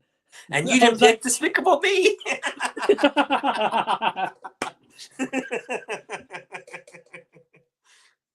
Oh man, that was never gonna happen. No, because I remember when I saw Barbarian and I was like, this looks terrible. I'm not gonna see this. Then I had those two choices and I was like, okay, we'll go. Yeah, that's usually what happens. I feel like you get to a point where the month comes up and you're like, well, what do I watch? There's not really much out. And then like you get forced into watching something, you know what I mean? But sometimes it's a good thing, sometimes it's a bad thing. But in your case, you know, it's a good thing. So yeah, well, Barbarian definitely was, man. Like when I was scrolling the other day, because I'll scroll through Netflix, I'll then scroll through Amazon Prime, I'll then scroll through Disney, and I'll be like, right, screw this, I'm done. Yeah. Barbarian was on Amazon Prime, and I was like, do I just watch Barbarian again? Yeah. I love that movie. I think it's great. Definitely. And yeah, man, I'm waiting for a Blu-ray or a 4K. Hopefully, cross the fingers. I know. And yeah, I've got Argyle's coming out, if I'm honest, intrigued. Yeah, February 1st in the UK. I'm not sure about America. Yeah, it's coming out the 2nd here. The 2nd. Oh, okay, so we get like a day early. Yeah. Kind of surprised by that. Yes, going to see Argyle next week. Going to try getting an advanced screener on Tuesday. Oh, Sweet. nice, Sin. Well, I hope you enjoy it. Yeah, I mean, Sin, you're always getting early screeners nowadays, so yeah, that's cool. Let's have a look. We've got quite a few comments in the back burner, so sorry about this, guys. Yeah, we'll see if we can get to them here. Yeah, sorry, Ryan, trying to get to them here. Since I don't care for Taylor Swift, I never liked her. Always got a vibe from her that didn't sit well with me. Yeah, she's not allowed in my car, son. It is not allowed to be played. Oh man! Until one day I'm on a road trip with Ryan, that's when it'll get played. Oh man! I like some Taylor Swift songs. I have her records after all, but I'm not head of the veil. She's a little overrated. I think it's tough in a way because she has got some good songs. She's got a lot of songs probably everyone at least knows the songs of. Right. And she's been going for a very long time. Yeah, she changed up her genre. Yeah, I think overrated. I don't think I agree. I think it's either you either really love her or you don't. I think for me with her is I feel she's a little oversaturated here only because like you go into Target, man. And so I guess I feel kind of I don't know what the word is, but like they took away the front DVD display to put Taylor Swift vinyls and CDs everywhere, and like half the section, dude, is Taylor Swift. Like that's fine and all, but at the same time, it's like I just feel like there's other artists as well that could be getting that promotion. Like she doesn't really need it at this point. But I mean, I don't know. Maybe people are just going down there and they're buying vinyl after vinyl every day with her. I don't know. But I can tell you right now, there's no way you cannot find a Taylor Swift vinyl over here because it is everywhere. Even at Ryan's work, she just stood there, a little statuette of it. It's just crazy. I mean, but yeah. But I get it. You know, some people like that and that's their style, whatever, you know. Everybody's like different stuff. I think with Taylor Swift, I think because she's releasing Taylor's versions of all these albums and stuff lately, I think it's the fact that it is popular, it is selling. Like she has been getting like a lot of sales, you know, through all this and like billions of streams a day and stuff with these re-releases. Right. And I also know that she's been putting her new re-releases on cassettes as well. Oh wow. Jeez. Right. And you think cassettes, like who the heck owns a cassette player nowadays? Yeah, I know one person who owns one, and that's it. Yeah, I don't like that format. Same thing with VHS. There'd be no point to use either. I mean, Right. for display maybe, but I wouldn't want to use that format. But the thing is, dude, like I agree with you in terms of like giving other people and artists like spotlights and stuff. Right. I definitely agree. I think the issue is maybe those artists aren't selling. So Target or Walmart are thinking, well, hold on, why are we having half a section of artists that the numbers aren't shifting, just sitting there? But if we have Taylor Swift, we're shifting a few a day, you know? Yeah, I think though over here, at least for Target, most of the artists that are in there, they're all like the mainstream radio artists. It's pretty much either pop or it's R&B or rap. Like that's pretty much like what you're getting. Like you're not getting rock really. I feel like rock is like a whole different thing these days, like than what it used to be, because it used to be like you had rock bands like I don't know, like Foo Fighters and just like other popular bands. I'm trying to think like Linkin Park and stuff like that.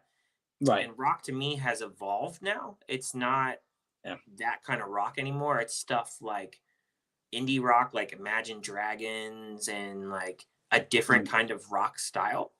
I don't know. I feel like music has changed a little bit. So I feel like you have like those kinds of bands like at Target, and then you have like pop and R&B rap. So it's not every genre technically being represented, but at the same time, they really don't carry that many vinyls anyway, just like movies. Like they just have literally the end cap with all the Taylor Swift, and then they'll have like one small little shelf with like maybe 20 albums or something to pick from. And then the other side of the shelf is literally just maybe like 30 movies or something like that, because they don't get much. So, there's not really a reason to go there, really. It's a shame, man. Like I remember going to Target and there'd be like a big section of CDs and DVDs and stuff. So that's heartbreaking, man, to hear that. Yeah, and that's why like I've gotten used to the fact with movies, I just order offline at this point, or go to Goodwill or something, because it's just kind of pointless to drive down there just to look at nothing. Yeah, but like I agree. Like, so we have a shop here called HMV, which was literally DVDs, CDs, physical media of sorts, right? And don't get me wrong, it still has that, but because it hasn't sold, they've had to expand. So you do have like a Blu-ray 4K section, you do have like a CD vinyl section, but like nowadays you have like bath bombs and Japanese snacks and stuff. Yeah, that's how FYE is here, because FYE used to be really about the music. Now they have like a small CD section.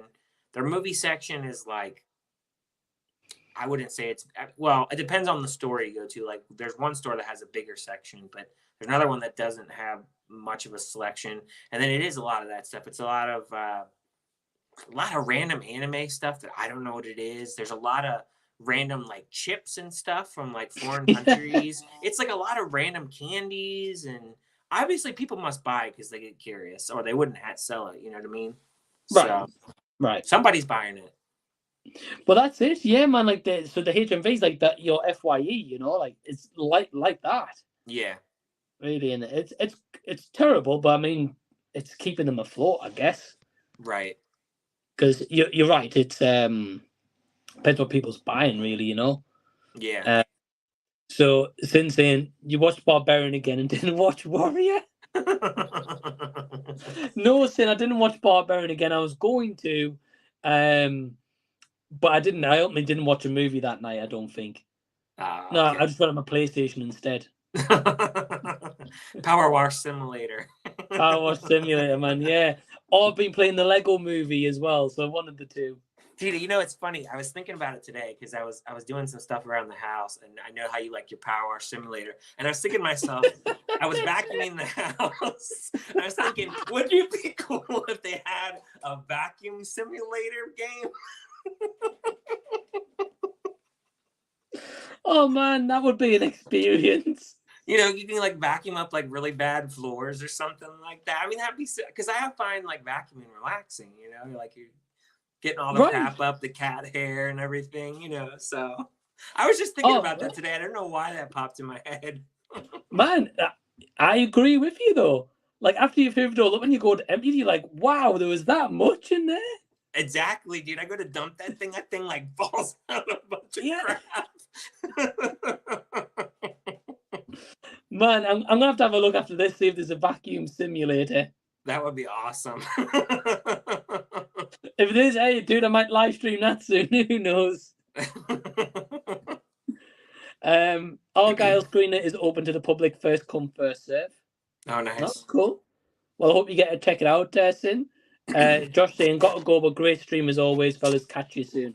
Well, hey, thanks Josh, for tuning in. Appreciate it. Yeah, Sin was saying Piggy was good. I saw it during Sundance one year. Oh, nice. Awesome. Awesome. Yeah, cool to hear that you got to see that, Sin. And she said Talk to Me was so good. Yeah, I liked it. I don't know if I loved it, but I liked it. Yeah, I'm intrigued with the sequel they've announced. Oh, there's a sequel, and I did not hear about that. Okay. Oh, yeah. It's called Talk to Me, but the number 2 for 2 this time. I got you. Yeah, they only just announced like the logo, and that was it.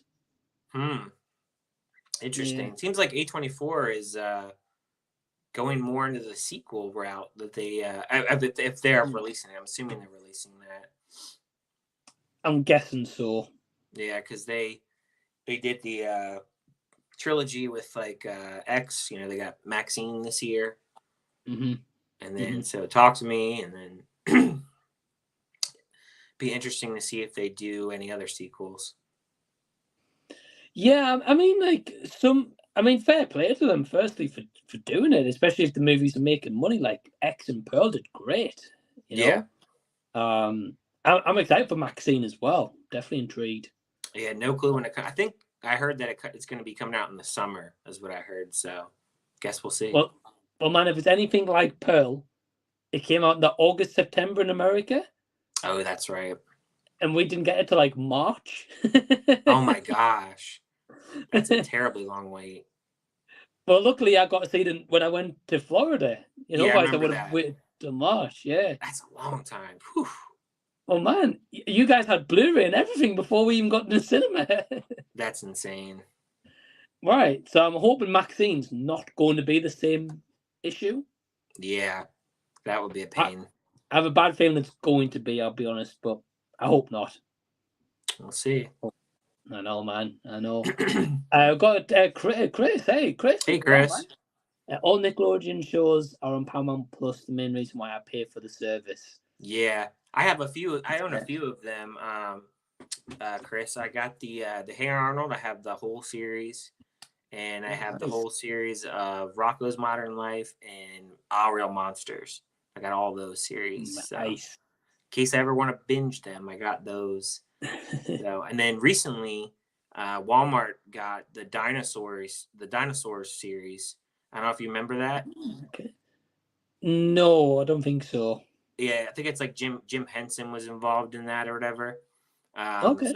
So recently, I got that too. That was another show I watched growing up too. So it's great to see those shows, but they don't always make them on DVD. Like a lot of the Nickelodeon shows are not on DVD, to be honest with you. Like Rocket Power, I think they have bootlegs, I think.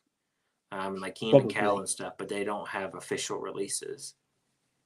Well, especially with like Good Burger coming out, like Good Burger 2, and then they've announced Good Burger 3. Mm-hmm. You'd think they would re-release Keenan and Kel to capitalize on the new popularity in a way. I'd be a day one pickup for me. I love that show. Same here, man. Same here. But I don't know if they ever will, though. Yeah, there's probably something with the rights, I bet. We can hope. And Chris was saying the first comment, so he says, hey guys, what's your most anticipated movie this year in theaters? I think mine is Dune Part 2. Most anticipated. It's a good question. For me, probably Joker 2. Yeah, Joker 2 say. definitely looking. I'm intrigued by that with Lady Gaga. I think that she'll do a good job in that role. I really do. Yeah. Especially the singing portion. I think in general, like, even though I think I've told you this before, but I don't really listen to her music, but I think she's a very creative person and she's very into her art. And I just think that she would do really good in a musical kind of role like that. So I think that she'll nail it. So we'll see, but I think she will. I agree with you, man. Yeah, I don't listen to her music like you, but yeah, I think creative-wise, she's good. Like A Star Is Born, she was great in that. House of Gucci, I also think she was really good in. Yeah, I like that movie. I know a lot of people didn't like it, but I liked it. I thought it was okay. I thought there was parts really good. I felt it was a bit too long, but I haven't watched it since, but I definitely would like to rewatch it at some point. So yeah, man, I think we're pretty much in agreement. Yeah, so yeah, Joker 2, but Dune Ryan, what's your thoughts on Dune Part 2?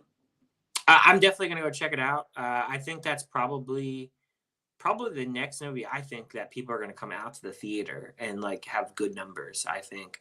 I don't think there's anything honestly this next month that like I don't think Argyle is gonna do too bad next week because they have advertised that so much. Like every time I go to the theater, I see the trailer for that.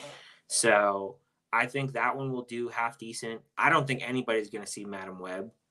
I don't think that's gonna do well at all. I'm gonna be honest with you, dude. I don't even want to see it. Honestly, I don't think I am gonna see it personally.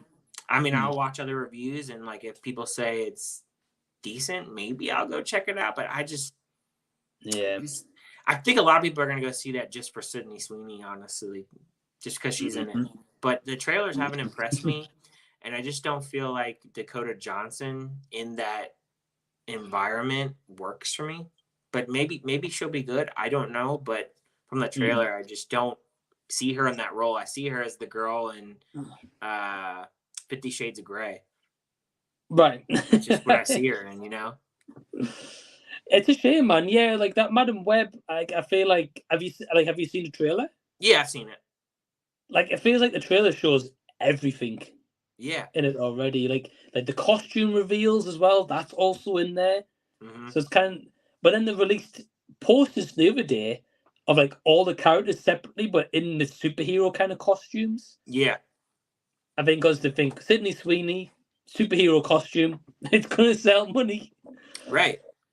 I feel like with the superhero movies, I feel like they just I think I've said this before, but I feel like they just over market them too much. Like you don't need 3 freaking trailers and 20,000 clips. Like, are people that really indecisive of knowing if they're going to see it or not? Like, you should just need 1 trailer to know if you're going to see a movie or not most of the time. I agree. Most of the time, it's a 3-minute trailer anyway, so it tells you most stuff in the movie. But they always show the best bits. Yeah, we don't need 3 trailers and clips on top of it. No. Like that Madam Web, man, like I'm going to go see it, but I haven't got high hopes. So it wouldn't surprise me if it ends up on the bad list again. Like I know when Morbius came out, everybody, because the other thing too is now with the superhero movies, everybody wants something it to lead to something, but this has like no effect on anything. It's just a standalone movie, and it's apparently in the same like universe as Morbius, like 2003 setting. I don't know if you knew that. No, because like the other day, so Dakota Johnson was recently on Jimmy Fallon, and she was saying apparently it's in its own standalone universe, but set in 2003. So I'm just like, well, what's kind of the point? Exactly, and I don't feel like it draws anybody in by saying that. Like that's why Aquaman didn't do well. Well, Aquaman's done better. It's done better, yeah. I think in the foreign market, I think has helped it out. So that's the thing, man. Like, I agree with you. Like, I think saying that Madam Web's in a standalone universe isn't going to sell tickets. Yeah. Now, if they said, for example, oh yeah, it's connected to the original Spider-Man somehow, people straight away going, oh, really? Okay, right, let's go out and see it, Right. But it's like when Mobius had that trailer and had Spider-Man and paint on the wall and stuff, they cut all of that out in the movie. And people complain, being like, well, you've advertised Spider-Man, but he wasn't there. So since saying Dakota was good in Bad Times at El Royale, yeah, I agree. I haven't seen that one. I think you'd enjoy that movie, Ryan. I think I've heard of it. I think it was a few years ago. Yeah, it was a comment, maybe 2017, 18, maybe one of those. A little bit further back. Yeah. It might have been maybe after that, I can't remember, but I think it was around that period. I like Dakota Johnson. Yeah. But yeah, I don't remember. I don't. Madam Web. Nah, I haven't really sold it. I'll be honest. I can't wait to hear Elliot's review on that. I know he's gonna chop that one to pieces. That's if he goes out and sees it.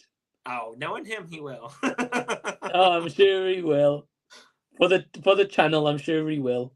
I just watched his Mean Girls review, ripping that one. He didn't like it at all. He cracks me up. He really does. And then when he likes a movie, I'm like, huh? Is this the same channel I'm watching? Yeah. Oh man. It's usually more bad than good. Yeah, I would love to know what his stats were last year on good movies compared to bad movies. Well, you know how Letterboxd, you have like the average rating system? Yeah. His is probably like all the way up here for 1 stars and like down here for 5 stars. His average review score 1.5 out of 5, probably. Yeah. Oh man, we got Jimmy here from Scottish Geek Guy. Hey Jimmy, hope you're well, man. He says, howdy folks. He says, I remember it was the PS4 Spider-Man that was in the background of the Morbius trailer. Oh wow. Weird. Yeah, they had like, I don't know if you remember that trailer, Ryan, but they had like with Jared Leto's character is going along in like an alley, right? Mm-hmm. And you can see like literally a full-on graffiti image of Spider-Man in the trailer. So obviously people were like freaking out. They're like, whoa, Spider-Man? Yeah. Like, is it Garfield? Is it Tom Holland? Like, is it Toby? Like what is it? And then they cut that completely out of the movie. Yeah. And then they didn't have what's his name in there? God, I forgot his name. What's the actor in there? Oh, Vulture? Like Michael Keaton? Yeah, like he was barely in the movie. Or he wasn't in the movie. He was in post-credits. Yeah, post-credits, that's what it was, yeah. Bad. Well, the thing is, that's marketing to get people in butts and seats, right? Yeah, and you know the funny part is I bought that Steelbook. And I have to say, I did rewatch it last year, and I didn't hate it as much as the first time, but it still isn't a good movie. So, but a Steelbook though is fire though. Right, that Steelbook was beautiful, man. Like, yeah. I don't blame it. The thing is, I think if Morbius had more violence in it, in the kills he does, I think it would have been really good. Yeah. But the bad CG and shying away from that, it doesn't help it, I don't think. Yeah, that's definitely an issue. It's just amazing that the CGI, as we go along, it seems to get worse rather than better. It does, yeah. It just seems that way. And we have more tech, so you figure it would be better. It seems as if the VFX artist at the beginning was like, right, you've got a lot amount of time, and at the end they're like, nope, you've got no time. So they're just like, oh, there you go. It must be that. It must be one of those things where like they just rush them and they're like, yeah, you got to have this done tomorrow. And it's like, I can't do that, by tomorrow. So man, it's got to be at this point with Marvel projects and Sony as well. And I think they had a kind of a hard lesson this past year, and now just doing the one movie, maybe we'll get a little bit more quality work. Well, I'm intrigued because Madam Web's been advertised quite a lot, so I'm intrigued if they've put a lot of effort into it with its CGI and stuff.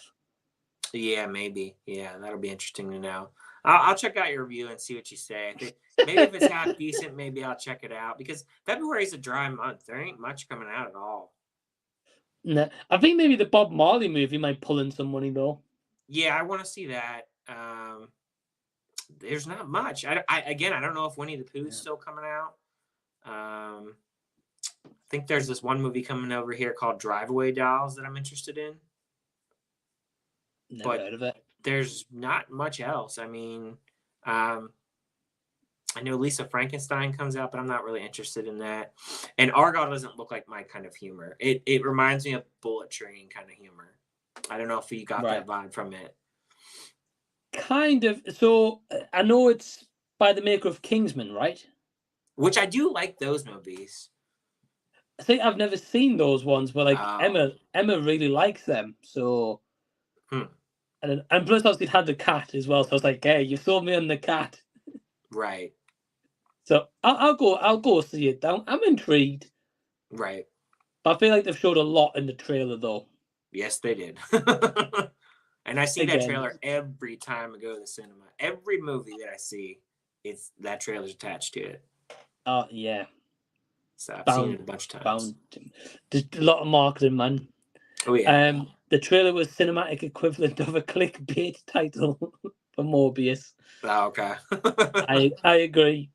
And Jimmy says, I got the Steelbook. My son really likes the movies. Good artwork on the Steelbook. Oh yeah, it's beautiful artwork. That's it, man. The 4K bad movies to get beautiful Steelbook artworks and brings people in. It's going to be interesting, like how Steelbooks though are forward, because with Best Buy not there, I don't feel like there's as many Steelbooks as there once was. You know what I mean? Because they were doing so many. So it's going to be interesting to see how Walmart keeps up with it this year, if it's going to be in stores or not. So, well, that guy on Instagram, physical media president or whatever he's called now. Well, the disc father, or whoever. Yeah. Like when he's been putting his posts out, it always says like Walmart exclusives nowadays. Yeah. But their site's a pain in the ass to order off of, and like they charge so much for shipping. Oh, that was nice glitch. I don't know what happened there. Yeah, it's weird. But you're saying the website's a pain in the ass to order off. Yeah, right? It's a pain in the butt, and like the shipping is crazy expensive. So I don't know, dude. Like if a Steelbook I want, if it's in stores, I'll grab it, I guess. But if not, whatever. I'll be okay without it. Because I am doing less this year. That was the goal. So right, not buying every little thing. So yeah, I know you've been scaling back, or you've been getting it like a lot cheaper, Goodwills and second Charles and stuff. So yeah, I will have a decent haul this month with but they're all from Goodwill, and I didn't spend a lot. Like I think I only spent like maybe $30. So, and then I did get some other Blu-rays like that I upgraded, but I ordered them with Christmas money. I didn't spend my money on them personally. So yeah, I'll have a little bit of a haul this month whenever I get to making that video. But nice. But yeah, I've been doing that. I've just been scaling back, you know. So, but man, like it's a big difference. So, like I said, you spent like $30 on those titles, but normally it's like $30 on one title you spend, you know. So yeah, big difference, man. And that's what I was saying to my wife. Like, is I feel in a way Best Buy leaving physical media helps my wallet more. So, because I don't have to go down there and look around, and I don't know. You get a big glimpse on what you're actually spending after the fact. I feel like it's a hobby where it's very impulse into what you want to grab, and then you start to, like, for me with collecting, I've always been very all over the map on what I collect. Like, right, it's movies now, but like when I grew up, it was like different things, like I'd collect this, like a Ninja Turtle figures or wrestlers or whatever, and like you don't realize how much you spend on all that stuff until you have so much of it, So, right. But yeah. And what it is, the funny thing is, I agree. Growing up, wrestling figures as well. Yeah. Then the ring and everything. Man, like teenage years, movies. Mm-hmm. Then as I was like getting a little bit older, I was like, oh, clothing, I'll buy some shoes. And then now it's like all this collectible stuff, you know? Yeah, I was doing pop figures for a while, but I don't really have many of those anymore either. And I don't know if you feel the same, but I don't feel like pop figures as big as they used to be, or maybe they're more niche online, like buying offline than in stores, because I don't see them in stores as much. Like FYE here, they used to have tons of them, and they have like a smaller display now. But I still see them in like Walmart and Target and stuff, like random ones. But mainly the ones that I see a lot of is like the superhero ones, or like the horror ones, or something like that.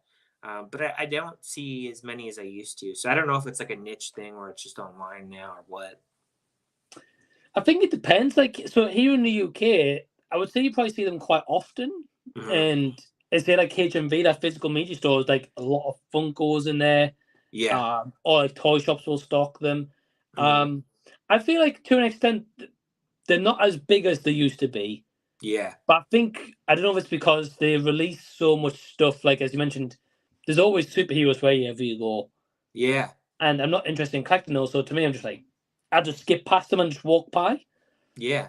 But like if they release like say Yu-Gi-Oh! Pop Funkos, because I know they released like some new ones recently, I'm like, oh, I might get them. Yeah. But like that's kind of about it. Like I haven't got really much interest to get them. Yeah, and I do feel like there is a few stores that have opened up recently where they're like anime stores, and like they have those. So like they're still popular within that niche community, I guess. But I guess like I'm saying, like in the major stores, I don't feel like I see them as much. But I don't know. I mean, maybe they're just, because also too with the superhero ones, they've released like I don't know how many versions of like Spider-Man and like Captain America. Like how many versions do you need of them? You know what I mean? But they sell, obviously. So people get them. Yeah, and I agree. Yeah, they always release like new versions, and you're right. Like I'm happy with just one version, unless it's like the Death Note ones I've got there. Mm-hmm. They only release like four of those, and one of them is two variations of the one character. Okay. So I'm like, oh, okay, well I'll get them, but they're not superheroes. They're not going to make 20 editions of every one of them. They made 4 of them, and that was it. Right. That makes sense. Sin says later, guys, gotta go start second season Tourist while I eat supper. Take care. Well, hey, thanks Sin for tuning in. Appreciate it. Enjoy the second season Tourist. And we've also got the legend Anthony A. Perez in the house. Hey Anthony, what's going on, man? He's saying 2 legends. Hope you're well, fellas. Doing good, man. Hope you are. He says I'm at work sadly, but hope it's a good stream. Also, what do you think is the worst movie of 2024 so far? For me, it is probably that racing movie that I reviewed recently. Oh, yeah, I saw your review. Yeah, the movie was horrible. Yeah, I knew you weren't a fan of that at all. That and probably Beekeeper is probably right behind it. I didn't like Beekeeper. I know Anthony liked it more than I did, and Rob I know did. You know it is, man. Tomorrow I'm actually gonna, at some point I want to go see The Beekeeper. I'm not sure when. I'm not too sure when. I know you're not in a rush to watch that. But you know what it is, man. The interesting thing about Beekeeper, right? As much as I dislike Jason Statham, the premise of it about the old lady being scammed and fraud, like that's what I do for a job. Yeah, so I'm kind of intrigued. Being like, oh, okay, like that's got me intrigued about that movie. Yeah, that part's fine about it. I don't have an issue with that part. That part's fine about it, but you'll see when you see it. Oh, probably. And Get ready for B puns. Man, I'll probably walk over and be like, yeah, that's why I dislike Jason Statham. Yeah, I mean, I get it. Like, other people I've watched, they've really liked it, but it's just one of those things of, I guess, what your expectations are and how you feel about him. Like, if you really like him, then you're probably gonna enjoy it. I mean, that's the kind of movies he makes. Well, if I go see it, I'm expecting just dumb, stupid fun. Yeah. Right? And I'm guessing that's what I'm probably going to get, and I'm going to know how it's going to end, you know. Right. But it doesn't mean to say it's good. Yeah. I think for me, worst movie of the year so far, probably Cult Killer. I think. That was bad. I kind of regret giving that a 2 out of 5 now. Well, the thing is, though, Ryan, like, in a way, I can see why you gave it a 2 out of 5. Because, like, it did have good cinematography. Like, Yeah. Like, it did have some good cinematography. I think Alice Eve was, okay for what she was given. Yeah. I think Antonio Banderas, again, was okay for what he was given. But, like, they can only do so much with the material they're given. That's true. The rest, like, I think in there is a good movie. Like I said in my review, and I think we both agree, somewhere in there is a good film. Right. But it just wasn't a good film. Yeah. Yeah, much agreed. Man, so yeah, it's that one's probably for me. And yours is one of the big keeper as well, so Yeah. oh man. Well, we're going to wrap up now, guys, if anyone is watching live after the fact. So thanks for tuning in. I really appreciate it. The link to Ryan's channel's down below in the description box. RavensOsFan89. Go check them out. Along with Norin Radd and Jason, the Old Millennial. And yeah, until next time, guys, we will see you later. Bye, everyone. See you later.